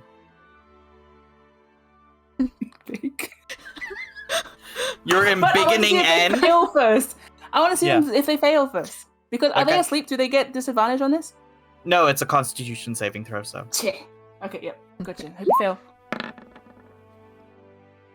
What's your DC? They failed. 14? My DC, spell save DC It is says 15. Yes, Yeah. okay, then N fails. Yes! I'll tell you what I do. So Willow steps out of the room and they're angling their little crossbow at you. And they shoot it. And there's like a little zip of blue that goes between the front of the crossbow and N. Mm-hmm. It stays there, and then Willow like turns it slightly on its side, and there's a dial, yeah, on like Mm-hmm. one of the sides of the weapon, and they switch it up like a volume knob. Mm-hmm. Up to 11. As they back out of the room, they switch it up all the way so that N is just like, watch! He, like, just busts the tent open. It's fucking Alice in Wonderland. Okay, What? so enlarge.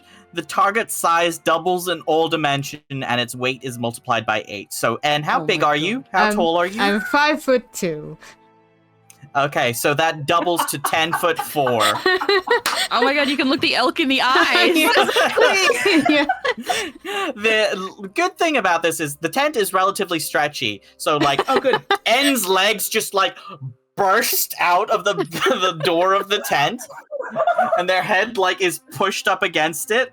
And their their elbows are like wedged in the sides of the tent. It's very Alice in Wonderland in the little house. So, like a fish that has been dragged onto land and immediately starts flopping because they can't use their arms because they've been pinned in the tent, but their legs are out.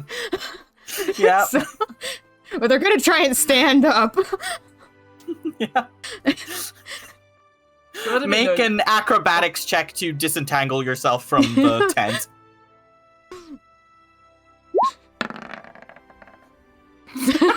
Oh my gosh. Okay, you do manage to stand up, but you are still like your top half is still in the tent, so you're kind of like wearing it. And trying to disentangle everything that was kept in the tent, like your backpacks and stuff, which has just like fallen out at your feet, and you're like, what is going on? Willow is sitting by the campfire, probably setting up like a kettle for like a morning tea. Look, Anne doesn't know they're big. They can't really see. They're disoriented. They're gonna march in the general direction that they think Willow is and yell Willow. Oh, okay. Well, I was just sitting there In at a the big campfire booming voice that looking- is much deeper than craning their neck up, by the way, at you. Yeah. Make a dexterity saving throw to avoid tripping while blinded. And a giant. Okay, so like you do not trip. You are standing very well. Willow? Take this thing off me, right? What's wrong with my voice? Why is it... We're just He's covering gonna their try and mouth with take the their thing hand. off again. Is Damon Yeah, awake? Is Luca I think- awake? I imagine that I tapped Luca is Damon awake because Damon is awake. Damon is breaking camp. Damon saw you do this and is just like sitting on the side, stifling a laugh. Can I get the thing off me now, the tent? Yes. I think on a 20, you are able to like remove the tent from your I person. throw it down like it's a burlap sack that has been put over my head. And I don't realize it's the tent until it's on the floor in a crumpled heap, and I'm looking down at everything. You are looking down at everybody. Everybody seems really small for some reason. And just stands You there. turn your head and the top of your head like brushes the branch of a tree. and You're like flinches "What?" back and swats at it like it's a wasp. I think Will is going to next to the campfire. They'll raise their hand. Good morning. Oh, is this how you want to play, huh? Can I grab Willow? Oh my god. Make a strength check. I'm gonna dodge if I can. What do I do? It has to try and hit your armor class. Okay. Oh.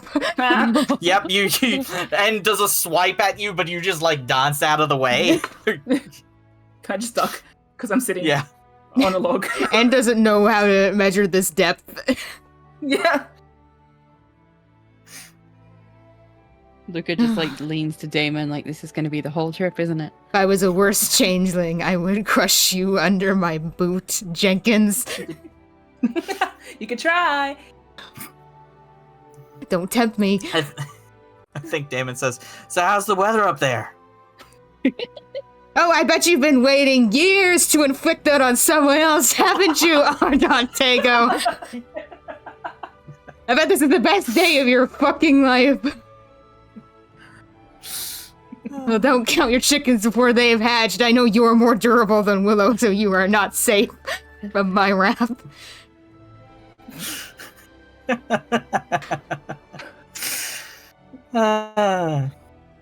I think Luca we gives zoom you a out little on wave. this.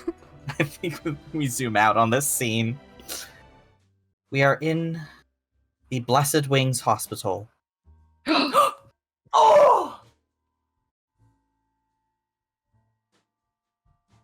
A team of spellcasters at the ready, as the head medical practitioner prepares to perform the resurrection procedure on Tarek Elham. Trained mercenaries are on standby in case of a possession or other supernatural malfunction, though before the operation was conducted, an augury has already been cast to indicate that resurrection is possible. Because you managed to provide the helm and the eyes were retrieved, the DC is 10. Oh. Okay. The main spellcaster adds +5 to their roll with no advantage or disadvantage.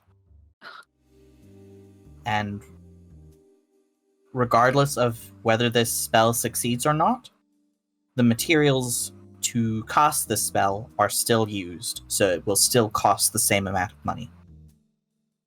Okay.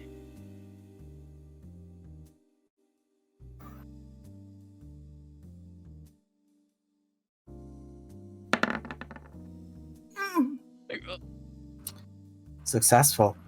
Oh my god! Wait a minute. Oh my god! Tarek Elham returns to life with 1 hit point.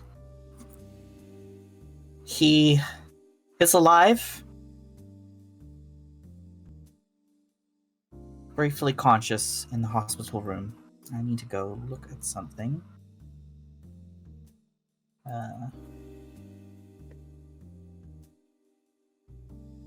If anybody would like to roll me a D100. Mim? You can do Oh, it. okay. Am I being given the honors? Yeah, Yes, go for you it. are connected to Tarek, so...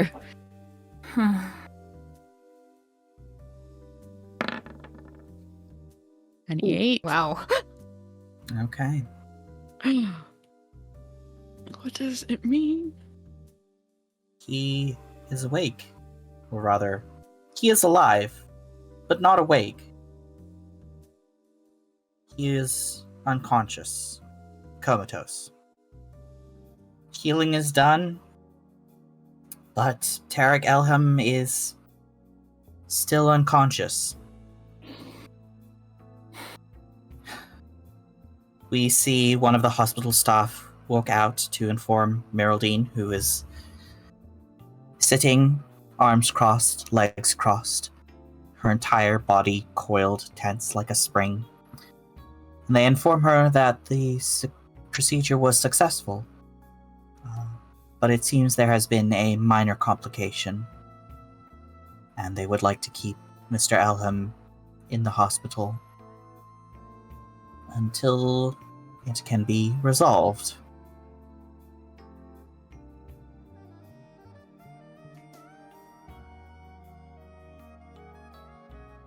Meraldine nods and she sort of rubs her hand over a pocket which contains the sending stone that Willow gave her, but does not yet speak into it. So, we pick up on the second day of your hike towards the mine. It begins bright and early, the dawn chorus surrounding you all after your shenanigans with the enlarged spell. You have a quick breakfast as you break camp, and you are on the road again, this time uphill and onto a forest road. The woods start to grow denser and the road gets rougher as you ascend into the hills. You hear the calling of birds and the chittering of animals in the underbrush, but your hike is undisturbed by any roaming beasts. I would like everybody to make a constitution check. Okay. Nice. Ooh. Good. Everybody succeeds. Oh, Nice. Yay! Cool. So, it is not the easiest of hikes, but you all manage it. perfectly well. After half a day of hiking uphill, you come to a clear patch near the top of your first, and can look back and see how far you have come. The Tarn River snakes away on the land below, and you follow its path with your eyes until you see the patch of distant houses that is salvage, sitting at the river mouth. No. I don't think I've seen it from this angle, have I? No. I don't think you have. So small. You take a little break to eat lunch up here. Mark off another round of rations. And like, why couldn't you have enlarged me when we were going uphill? It would have made it so easy. Could've You're lucky it crawled. wore off so fast, or I've eaten all our food in one go. I can do it again if you'd like. Wait until the prime opportunity. For one of us, I suppose. Me? Well, it'll depend, I won't mean, I it? could also make someone very small as well. I could fit Damon in a mason jar, perhaps. I'm joking. Pickled. I didn't say I'd drown him. Mm. You don't have to drown someone to pickle them. Salt? Hmm. Oh. Well, I could salt you then. And fit you in another larger mason jar. Sideways. Well, a little bit folded.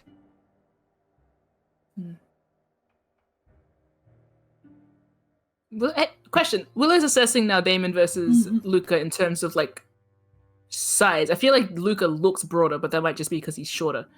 Or is he broader? I would say Luca is broader by Okay. not that much, like maybe a few centimeters either side. Hmm. Couple inches. Okay. Yeah. Damien is unfortunately taller. Yes. Yeah. He is. But I'm the prettiest, so. Sure. I mean, Enzio. Between me and Damon, I know that N is a losing battle for me. I only This conversation isn't occupied... happening aloud, is it? I know. I only occupied the tall guys club for a minute. Mhm. For a minute. Tall guys is a giant. Yeah. Is a literal large creature Yeah. instead of a Mhm. medium creature.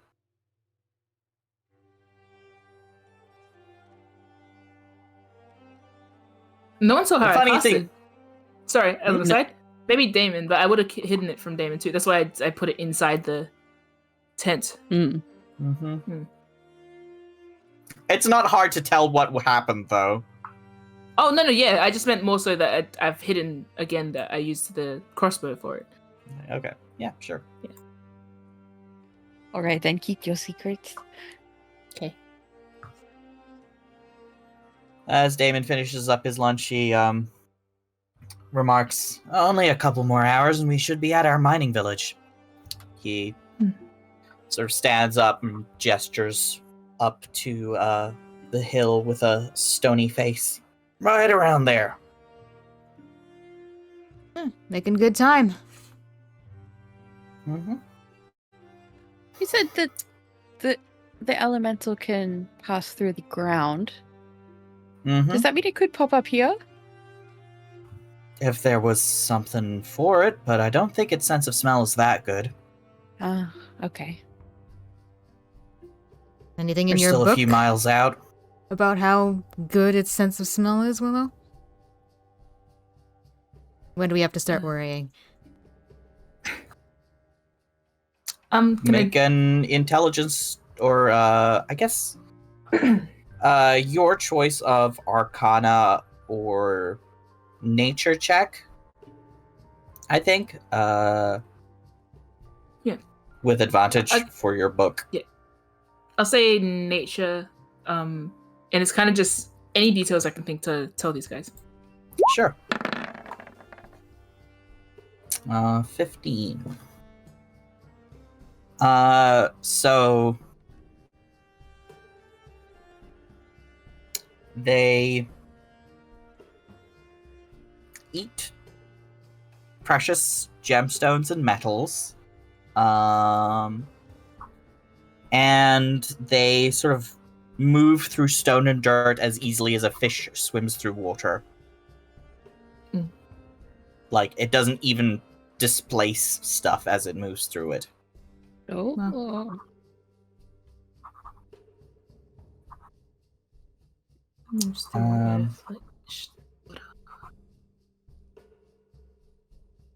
Does it have a range to its, like, smell? I don't know how it detects metal.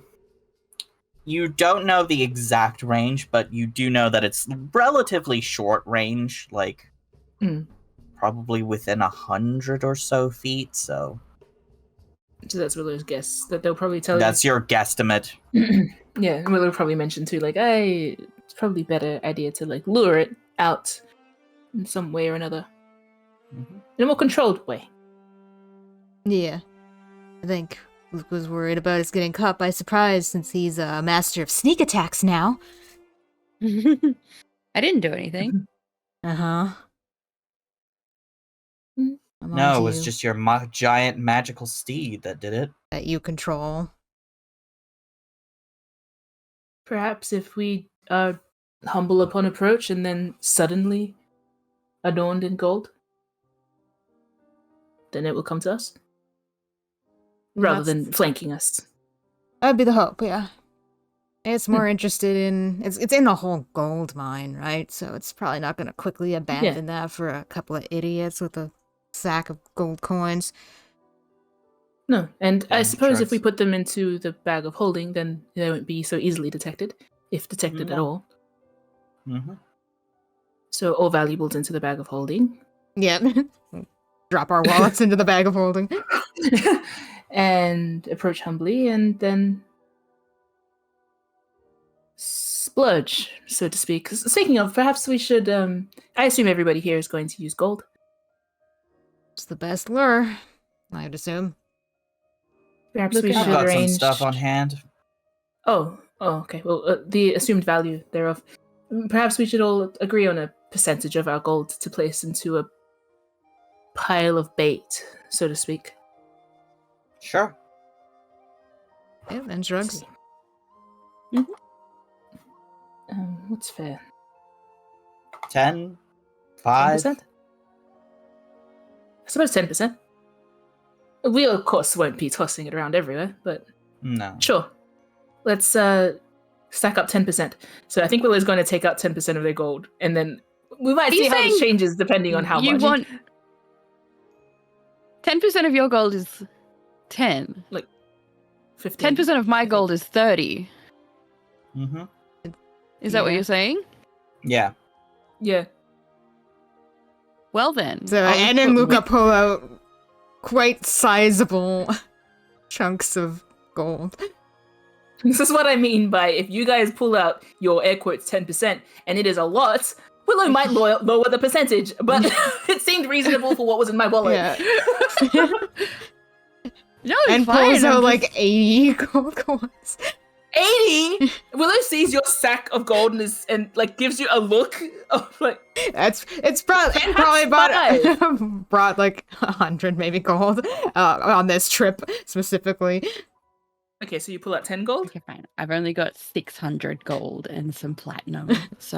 Like I said, in private once, and doesn't carry all of their gold around at once, and probably because we're not going shopping on this camping trip, and brought, like, Damon's here, he's got the credit card if we need any big expenses, so yes. And I think, and pulls out 80 just to flex, that they have way more gold. Way more. It was like... Willow gives you such a look. Like, okay, show off. And we'll like... Get embiggened again, idiot! And quietly puts away the sack of 80 gold and brings out 10 gold. As if you didn't see that. Well, I'll just bring out 10 gold then. Lucas is in the bank, right? Yeah. Half of mine is in the bank and half is on me. This is so annoying, because you guys are both bringing out 10 gold, and I'm bringing out 15! And I have the least gold! I was bringing out 30 because you said 10%. Yeah. I thought you said 10 just then. Well, now I'm like, I might put 20 back. And we'll match Willow. How about this? We could also go to the mines and just take their gold and use it. No, that's fine. This is fine. But at least we have 10 gold each. We're gonna take another 5 back to use as breadcrumbs for the beast. Does that sound reasonable? Sure. Looks at Damon like you're the monster hunter. Does that sound like a good plan? Are you going to write the zone a check, Damon, or could we also add some of your gold to the pile? I've got my own means of luring it Dash. out. It's just Gotcha. not necessarily in coin. It's heavy to carry around. Can I'm gonna make an insight check on that. What the fuck does that mean? Willow's going to ask him in words, could we see it? Sure. Damon digs a hand into a pocket and pulls out a pristine ruby. Oh. Where'd you pick that up? Damon sort of shrugs. Wait a minute. Wait a minute. What you waiting a minute about? Jewelers? Say again? Damon says he picked it up from a jeweler's. Mm-hmm. Willow asks to see it up close. He lays it out flat on his hand. How big Can I is take it? Okay. Is it big enough for jewelry? No, I got a question for her. Okay. Willow gives him a big grin. Could I buy this off you? I don't think you can afford it. Why? Because 10% of 100 is 10 gold. Willow's thinking of a spell that they know that they don't have the ruby dust for, but they could grind up a ruby. Unless this is a particularly special ruby, then I won't. It's pristine. It's worth about 100 gold. Then it's special somehow. Seems to be worth more than the usual ruby.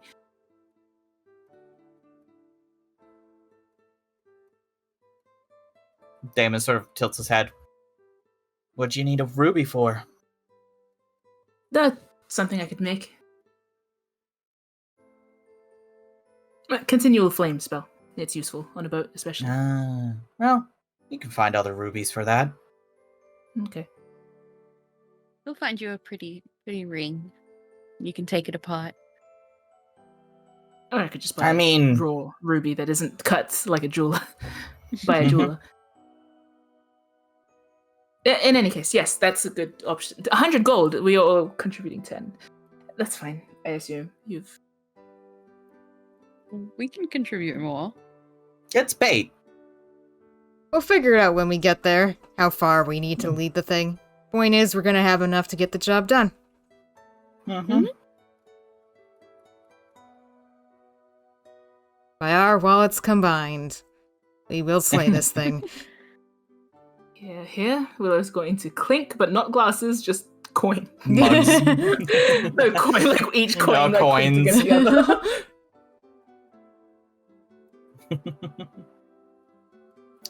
Of course. So, lunch concluded, you set back off. Luca, I believe you wanted to have a little chat as you're walking. Yeah. If Anne wants to peel ahead with Damon. Nay? I thought you were going to talk to Damon. Oh god, no. Ew. Okay. I guess. I'll give Willow like a little head nod, like, come here. As we fall a few steps behind, I guess. Better say please, goddamn. It looks at you like, why? Like, come on. Oh shit, alone time with Luca. He's gonna say something fucking groundbreaking again. But no, it's okay. You have an elk. So that makes it normal. Anyway. Yeah. Yeah, in Wait, fact, the elk, The can elk stand is between walking us. beside you. Yeah, well, then that makes it like easier to sound pop barrier. around. Nice, cool. Good, hi. And we'll chat with Damon about whatever. Yeah. Yeah. You have fun spiciest writing? food you've ever eaten Yeah, kind of conversations. absolutely. How cute. Did you have fun writing? Yes, of course. You familiar with working with livestock? Here and there, not recently. Hmm. I don't think they put many livestock on boats, right? No, not the boats that I go on. Can I ask you something? Of course, you can tell me you won't answer after you hear what I would like to ask, but Willow nods, like, yeah, go on with it. I was just wondering why you care so much about what happens to the playwright. I can kind of assume why I would care about a stranger, or maybe how N would care, but I don't really think I understand why you would, and I wouldn't mind getting to know you a little bit better before we part ways. Because you seem like someone worth knowing, so... And obviously this came up when we were discussing Captain Frostert, so... It's been in my mind.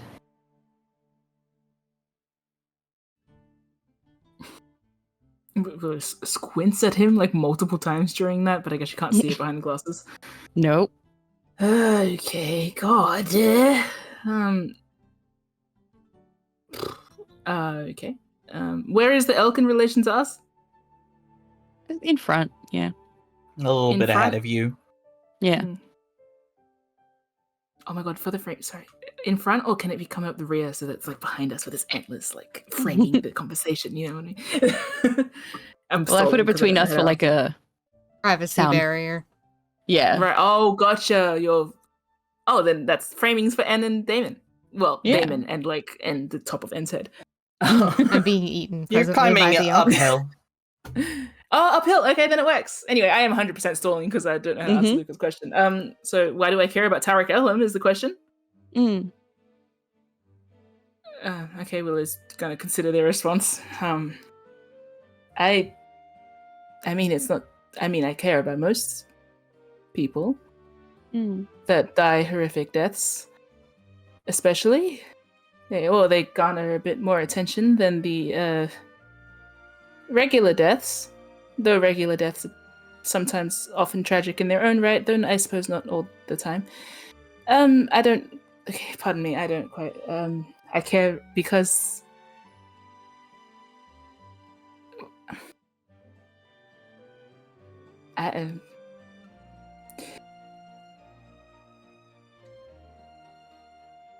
Willow gives him a look like I don't know what you expect to hear, and I don't know how to say what I think. He's just like waiting to see if you will elaborate further or end that there. I mean, I suppose there is an additional sense of, and a sensitivity, I suppose, to the fact of his origins, let alone my role that evening in speaking to him, and my own history of sorts. But it would be rude to say that could all be encompassed in one person, wouldn't it? That far exceeds one person, though I suppose one person can be symbolic of something much larger. It's complicated and very simple at the same time. It's likely just what you think it is. No, sorry, pardon, I take that back because I have no idea what you think it is. I spoke to Seeker Elsa about it briefly, about his resurrection, talking about the well, pardon my wording, I won't reflect what she said quite so well, but the obligation one has to ensure that life is protected. I agree. In a way, I am not of your faith, but I do believe that is a thing to endeavor for, more so than pursuing the opposite. So naturally, I am invested in Tarek Elham's life, death, and otherwise. Does that mean you came down on his side? Pardon? regarding his Oh, the whole idea of resurrection. yes. Yeah.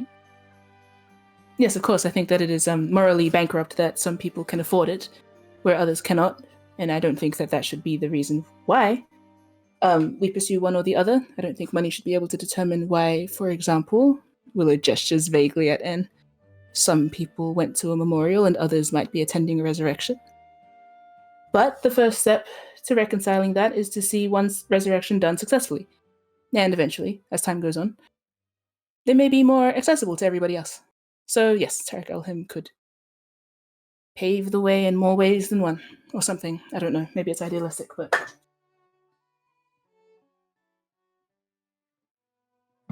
Willow shrugs. They're very complicated. Well, I think it's pretty straightforward, but so I've heard.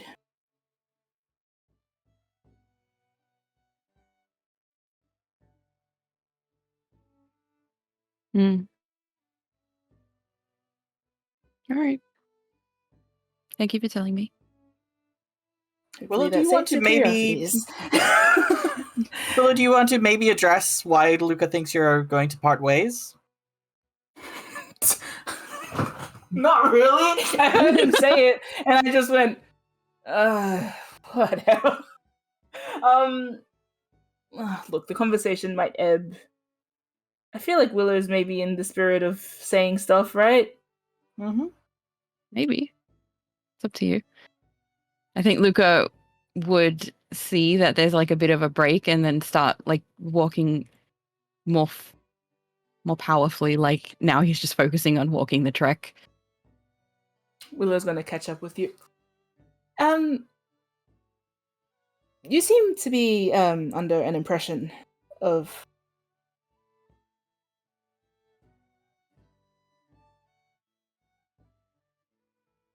Do you think that nothing has changed since the conversation where you gave me the lantern? Well, I made you very upset.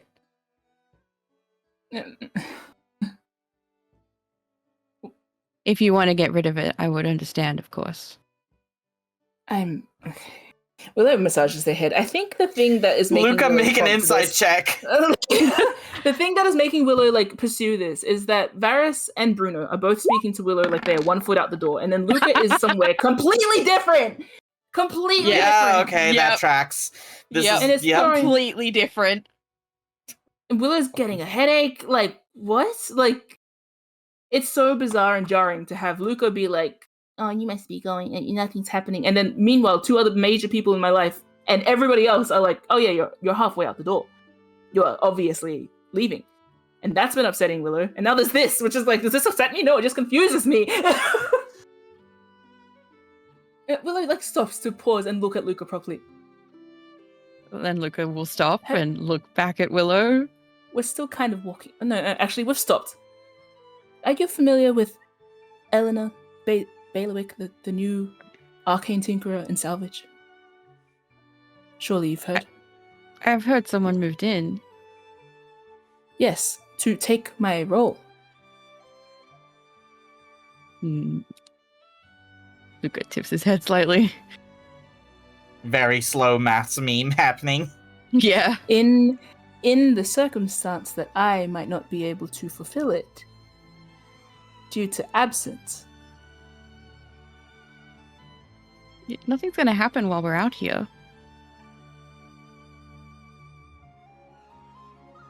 Willow's hand goes over their mouth in that way of like, I can't believe it's happening. I can't believe you don't get it.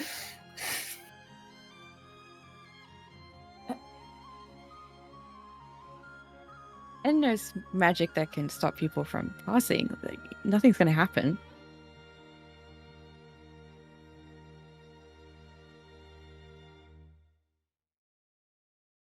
I'm so sorry. Willow's not ready to say this out loud. Willow's gonna keep walking.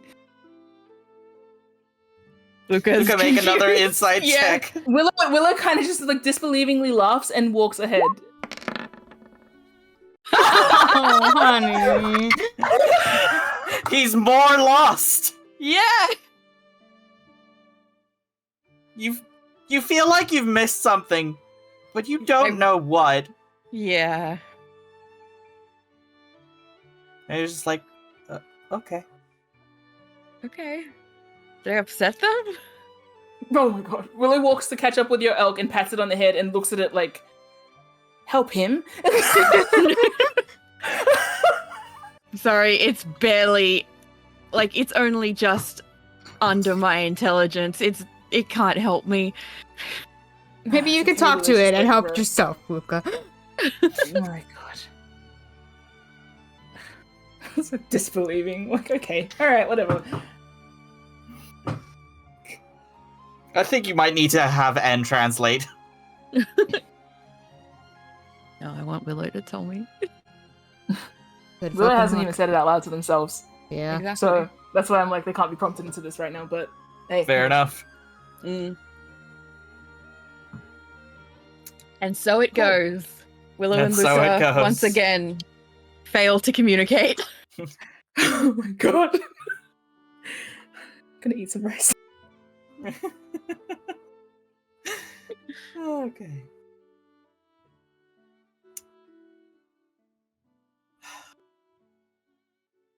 So embarrassed. Day for passes myself. on. Yeah. The day passes on. Clouds roll overhead. And rainfall threatens to catch you just as you make it to the little highland village of Tarnhill. Damon directs you to the lodge, a longhouse built half into the slope of the hill, which serves as inn and town hall all in one. It's about sundown-ish, a little before. It's starting to rain, so it's gotten quite dark quite suddenly. As you enter the Tarnhill longhouse.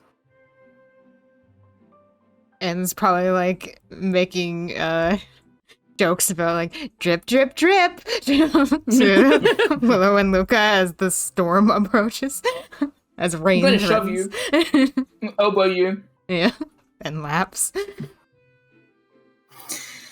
You enter into the longhouse. It's built out of aged timber and thatch with a big open hearth in the center of the room, some benches and tables up against the walls, largely filled with young laborers from the mine, some older.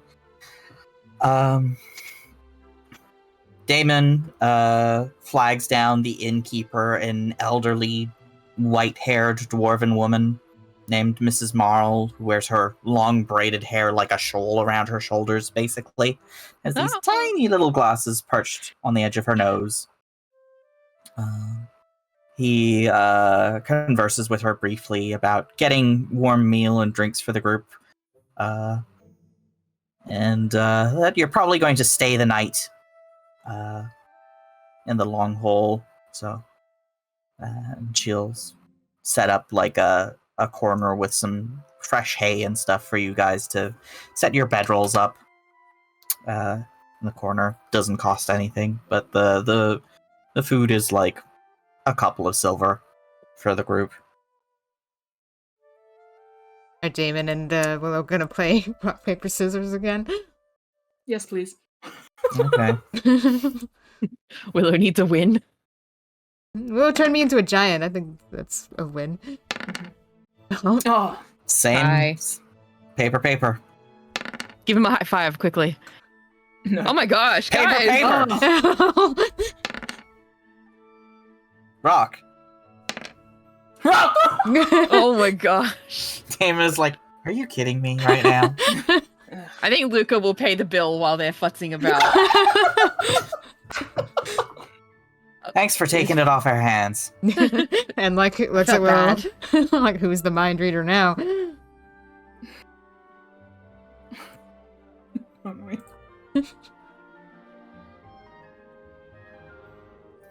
5 silver enough for all of us? I said 2. I said Oh. 2 silver. I thought you said a few. My B. Luca puts 5 silver down on the table. This is too much.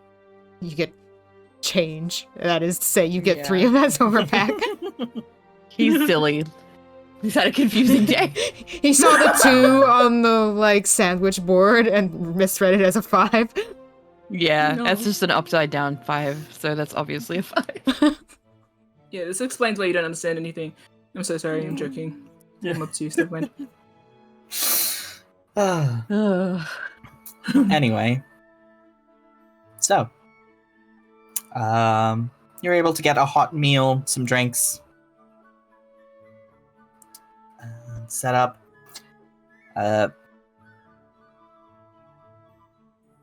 Then whoever wants to can make a perception check. Yes. Yeah.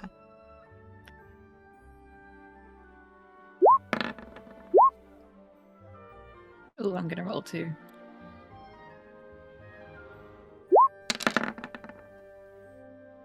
Yes. Good job, Cool. you two. And it's like, I have four So- walls around me and a drink. Finally, everything's okay. Yeah. You are indoors. Hugging the paneling on the floor. Bench. Structures. I love building. So, looking around you, you can mostly see that, like, this is pretty full at the moment, like, maybe fuller than it would necessarily be ordinarily. It mostly seems to be, like, people ranging between, like, 20 and, like, at the top end, like, at the absolute limit is about 50. So mostly like young, healthy people who are like pretty strong and sturdy. It looks like a lot of them are kind of bored and like playing games of cards or dice and just Ooh. talking amongst each other. You can see that like they're mostly look like the kind of people who would be working in a mine probably if the mine weren't closed. Yeah.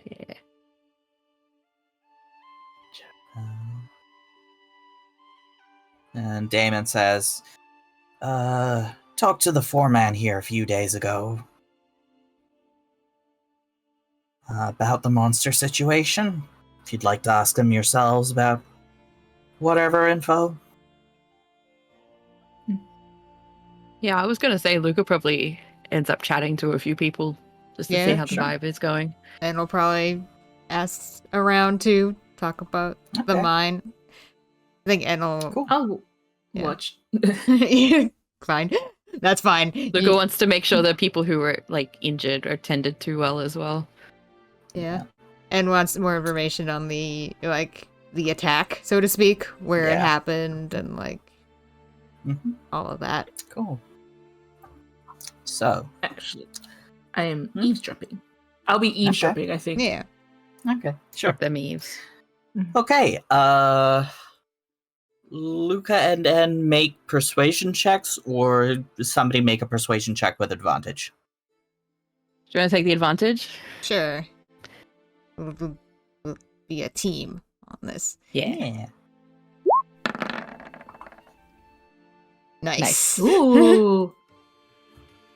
Very nice. I think Okay. En's also like talking up about like we're the monster hunters that are gonna get this thing. Like Yeah, that Oh my like or immediately gives you pretty good will. It was like, yo, yay, the guy's back. You ask among the miners and leads you to the foreman Rick Osgood, an older human man who is like relatively short, maybe like a little bit shorter than Willow, but a bit taller than N. With this like wiry muscle build. You know how like some old men get like really ropey because they're skinny but also like super muscly.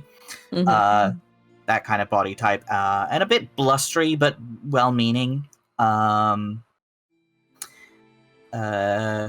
He tells you about the monster that they saw, like the whole kit and caboodle of like well, we've just struck gold, and people were really excited about that, and then chunks of gold went missing, and people didn't know what to do about it at first. First, we thought, like, it had gone lost, and then somebody was taking it or something, and there was arguments and so on, and Owain nearly lost his arm to the monster because he was waving a chunk of it around as evidence during an argument, and then the monster nearly took his arm off. You can see this dwarf named Owain Marl, one of Mrs. Marl's sons, No. has this like big bandage around his arm where like the monster's teeth gouged it. It's like healed up. It's not actively bleeding anymore, but it's like the sort of thing that will just need to heal over time. Mm-hmm. Mm. Admittedly, healing magic will speed that up, but you know. Yeah. Here's one we prepared earlier. I'm looking directly Yeah. at Luca. Yeah. Yeah. Luca probably seems relieved that he still has his arm, like for him. Oh Yeah. my god. Yeah. I think Luca gives him a little thumbs up, like, hey, you made it. With his porcelain arm. Yep. I'm surprised you haven't asked the question yet, Luca. What would that be? Sarah. I'm trying to build goodwill, so when I ask about Okay, Damon's sorry, brother, pardon me. Yeah. What? Yeah, so at Damon's advice, he shut down the mine temporarily, and nobody's really happy about it. Everybody's bored out of the mines and, like, bored out of the mines. worried. Dum. And, like, worried about the monster eating all of the gold, literally. Yeah. But Damon assured that, like, the gold isn't going anywhere. It's just inside the monster. Nice. Ah, they're gonna have to clean it up. Yeah. Don't worry, we've got the thing. Yeah. Hey, I might get the rupee back. Mhm. Yeah. That's the hope. Yeah. Yeah. So yeah. Rain is pouring down like much more heavily outside. You can hear sort of like a distant roll of thunder. But it's warm and cozy inside the longhouse. And the miners say, well, we'll lead you up in the morning. But you're probably not going to get anybody to go in with you. That's fine. We're Yeah, the good. hunters. Yeah. You've done your job. Now it's time for us to do ours.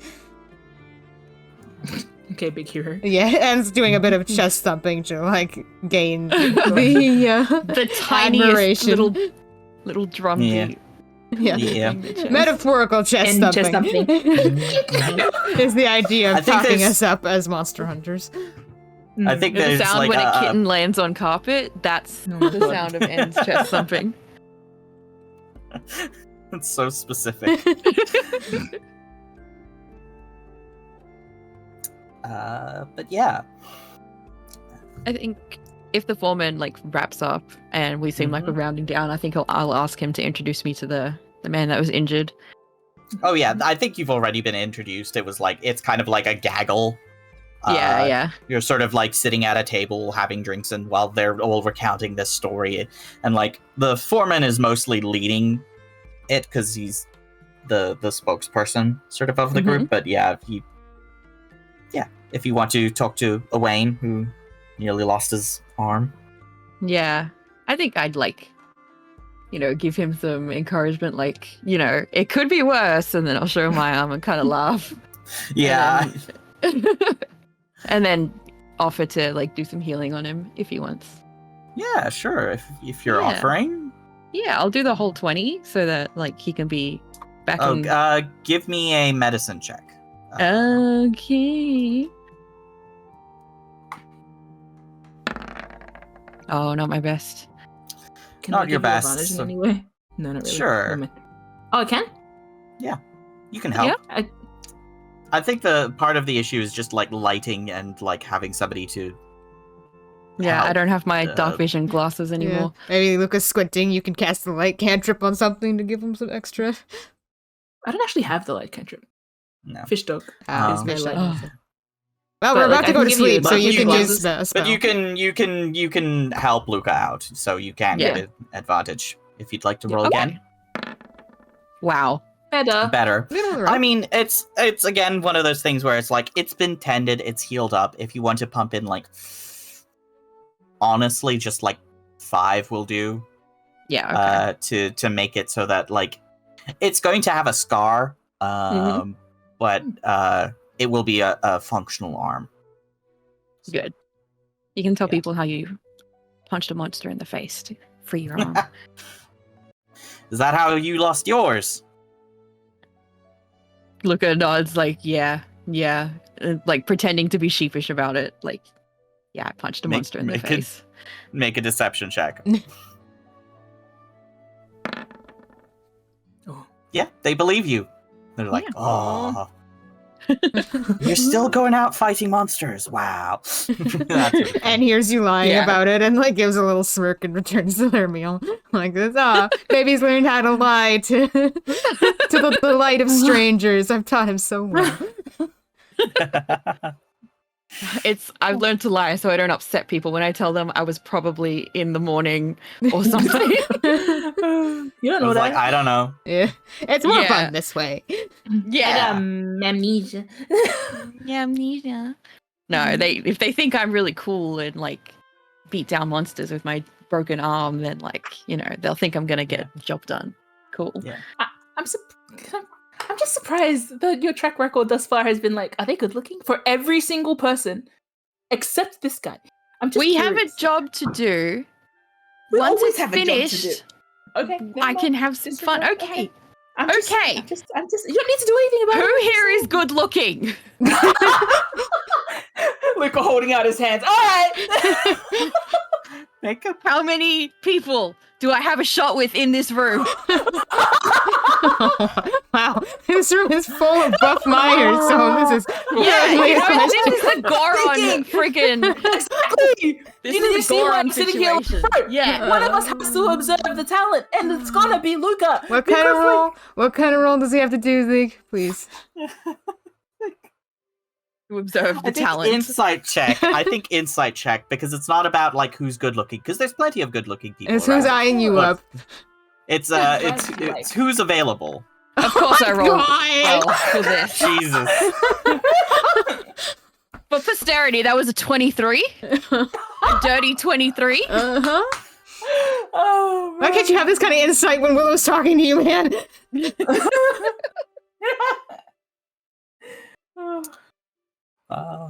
Well then, Zeke.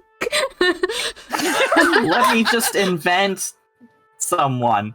I think there's like a buff human woman. With like sort of a tightly coiled braided bun who's like looking a little bit rough and ready, definitely one of the mine laborers. But she like eyes you up from across the bar. Across the room and yeah. She seems interested. Cool. Note that down. Conversation for a little bit. Yeah. Casual. Mm-hmm. Like, oh, you must work in the mine. I'm going there to hunt some monsters, that kind of thing. Yeah. Make a persuasion check with advantage. Wow. What's the advantage for? That ass. She's into you. Oh, okay. There we go. Okay. Wow. She's like, so I can't understand my best friend, but This is much simpler. Let's be real though. This is a much simpler Sure. interaction than Willow. It's much less emotionally fraught. You're from a distance and seeing what's happening. I think like you get into small talk with this woman. Her name is I'm gonna say Helga. Nice. Good name.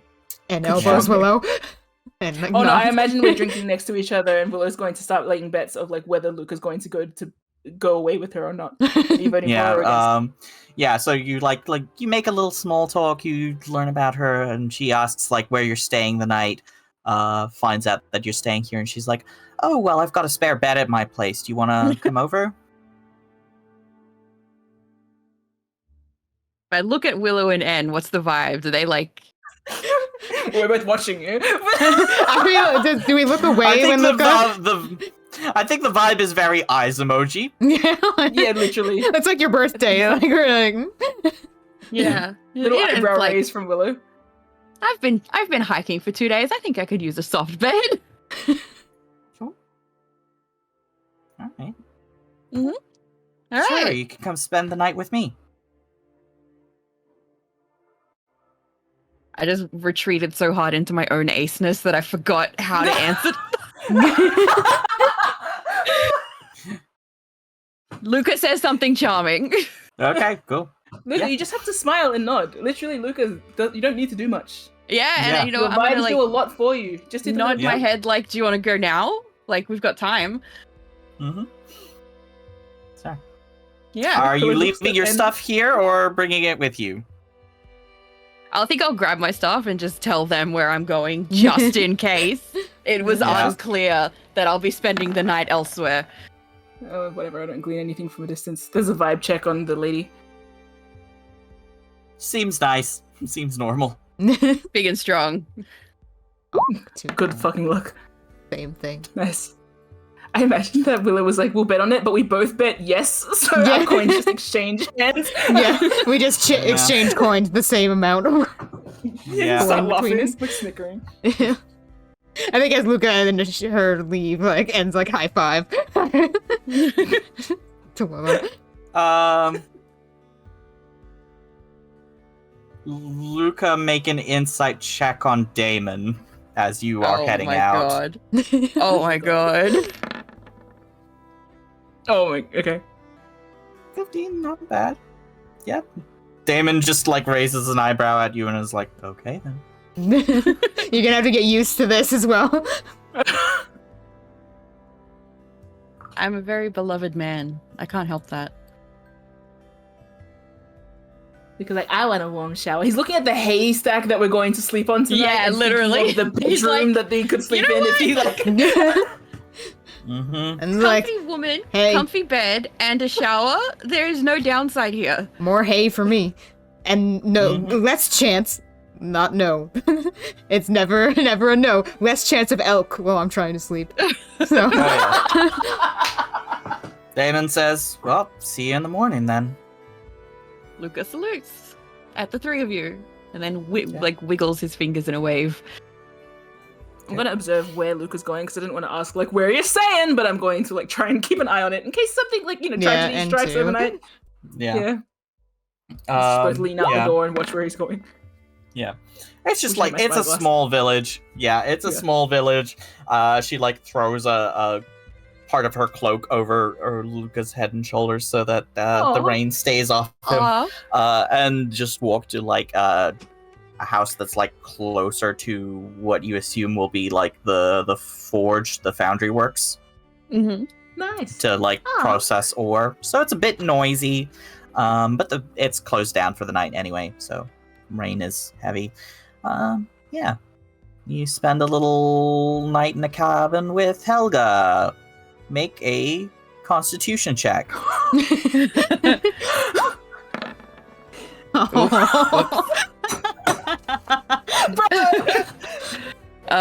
She runs you ragged. Yeah, nice. You do Good. not. Good. You do not get a restful night of sleep. Oh I think my on a God. 5, you. I think on a 5, in fact, give me a Constitution saving throw. Oh my god. Oh my god. You have a point of exhaustion. Hell yeah. Wonderful. Oh my god. How bad Fantastic. could this be? Damon, like, alright, so this whole mission thing. Don't let anyone know. Oh my god. I was just imagining So- Luca Sparkly going into the house, Luca haggard coming out of the house. Like, she knows everyone who's here. She can't have fun times with people who work here. They're her colleagues. Oh my Mhm. god. You found out about her special interests. You. Oh my god. So, as Damon and Willow and Ann are getting to bed down, Damon's like, should we go over the plan for tomorrow or wait until we're actually at the mine? I don't mind being prepared. And since our friend with the other sword is going to be a bit preoccupied, it's probably best if we get ahead of the curve.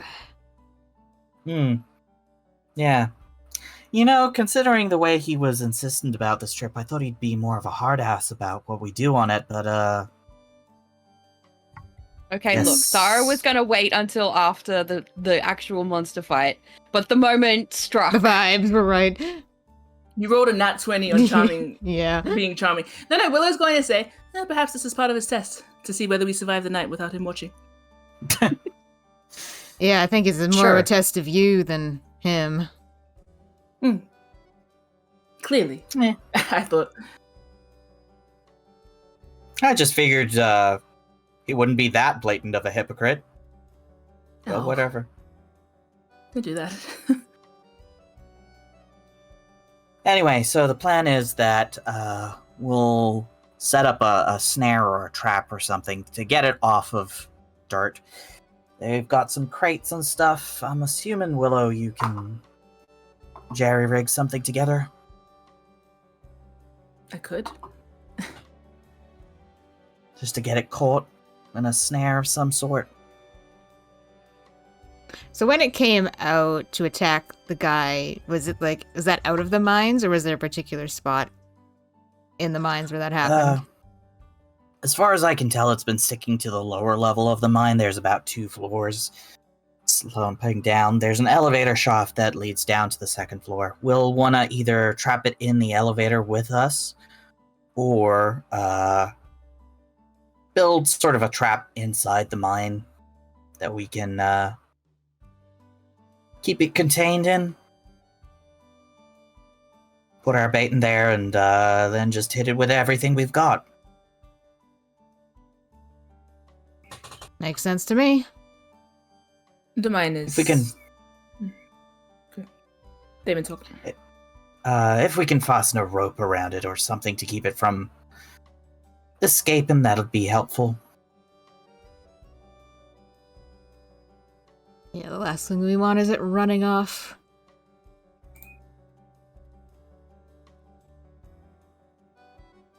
I imagine we have some rope handy, or we can borrow some from the miners. Oh yeah, we've got rope. What about you, Willow? Willow, did you have? Yeah. Oh, no, I just. Willow feels a little bad about Luca, like what Damon said. No, Willow's going to mention,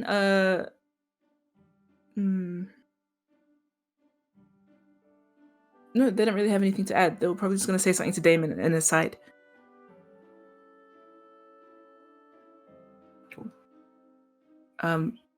Sort of wouldn't end is like a little bit away in whatever way Willow Okay. might make a quick aside to Damon. But I don't think I have anything to add to the plan that can't otherwise be mentioned tomorrow when we tell Luca Yeah. as well. I think that's what I mean Mhm. by like I feel a bit bad for Luca not being in on this conversation because I kind of expected it was a convo that could happen in the morning. Mhm. So We'll repeat it. But that's the general outline of the plan that Damon has, so that Yeah. you guys are aware. Willow might mention to Damon, "You're comfortable with being in the mine?" I can handle it. Right. I didn't know if maybe the elevator plan might be a little less ideal for you. Perhaps the open space of the mine beneath, rather than trying to limit us to an elevator of sorts. We'll see how it goes. Might be a bit cramped with all of us in the elevator at the same time, including the monster. That thing ain't small. But yeah, we'll see what happens. Also, the structural integrity of it, we'd like to do as little damage as possible. Yes, okay, well, keep us posted. Sure.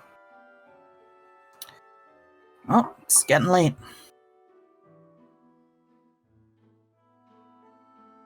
Doesn't look like Luca's gonna be coming back, which... that's fine. I'm gonna insight check Damon. He keeps making little... Sure. I'm gonna do it too, because then side-eyeing, but Nice. he's unreadable. Unless he rolls on that one! Nope. He does not seem put out by it, at least, but it's hard to read what he actually thinks. Willow might say, I hope Luca's pastimes haven't bothered you too much. He will make up for it. That's fine. It's been a busy few months. So No kidding. no, it's just do the usual good nights now. Mm-hmm.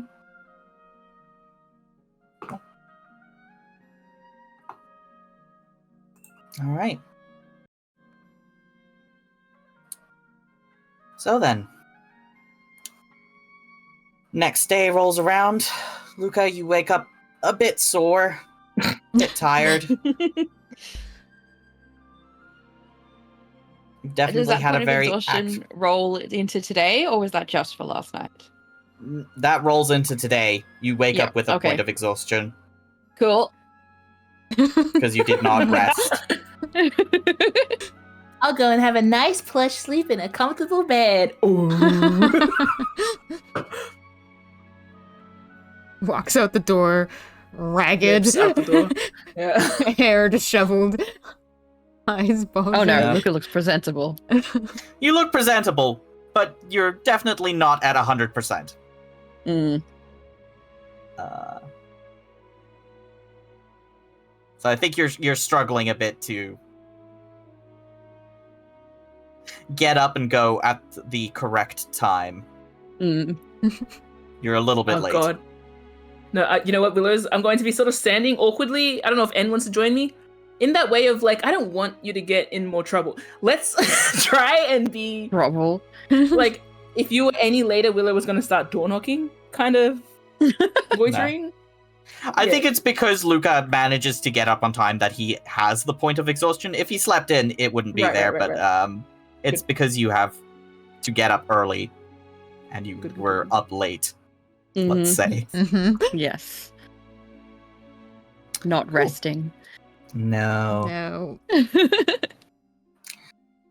But the foreman is there and is able to lead you up to the copper mine, which I guess now is a gold mine, which is about an Hell yeah. hour's walk away from the village of Tarnhill, dug out of a bare face of rock in the side of the hill. The exterior has this sort of like big open flat space that has room for wagons to transport the ore down to the village for smelting and such. But at the moment it is largely cleared out since the monster was found. Some crates and makeshift tarp shelters holding mining equipment such as bullseye lanterns, torches, face masks, picks, and lumber for building support struts is lying around. There's a few crates and such. And Rick says, well, yeah, so you can make ready here and I'll be outside waiting for you, I suppose. Feel free to keep your distance just in case. Damon says, you'll hear from us soon enough. Right. Claps his hands. Let's get to it.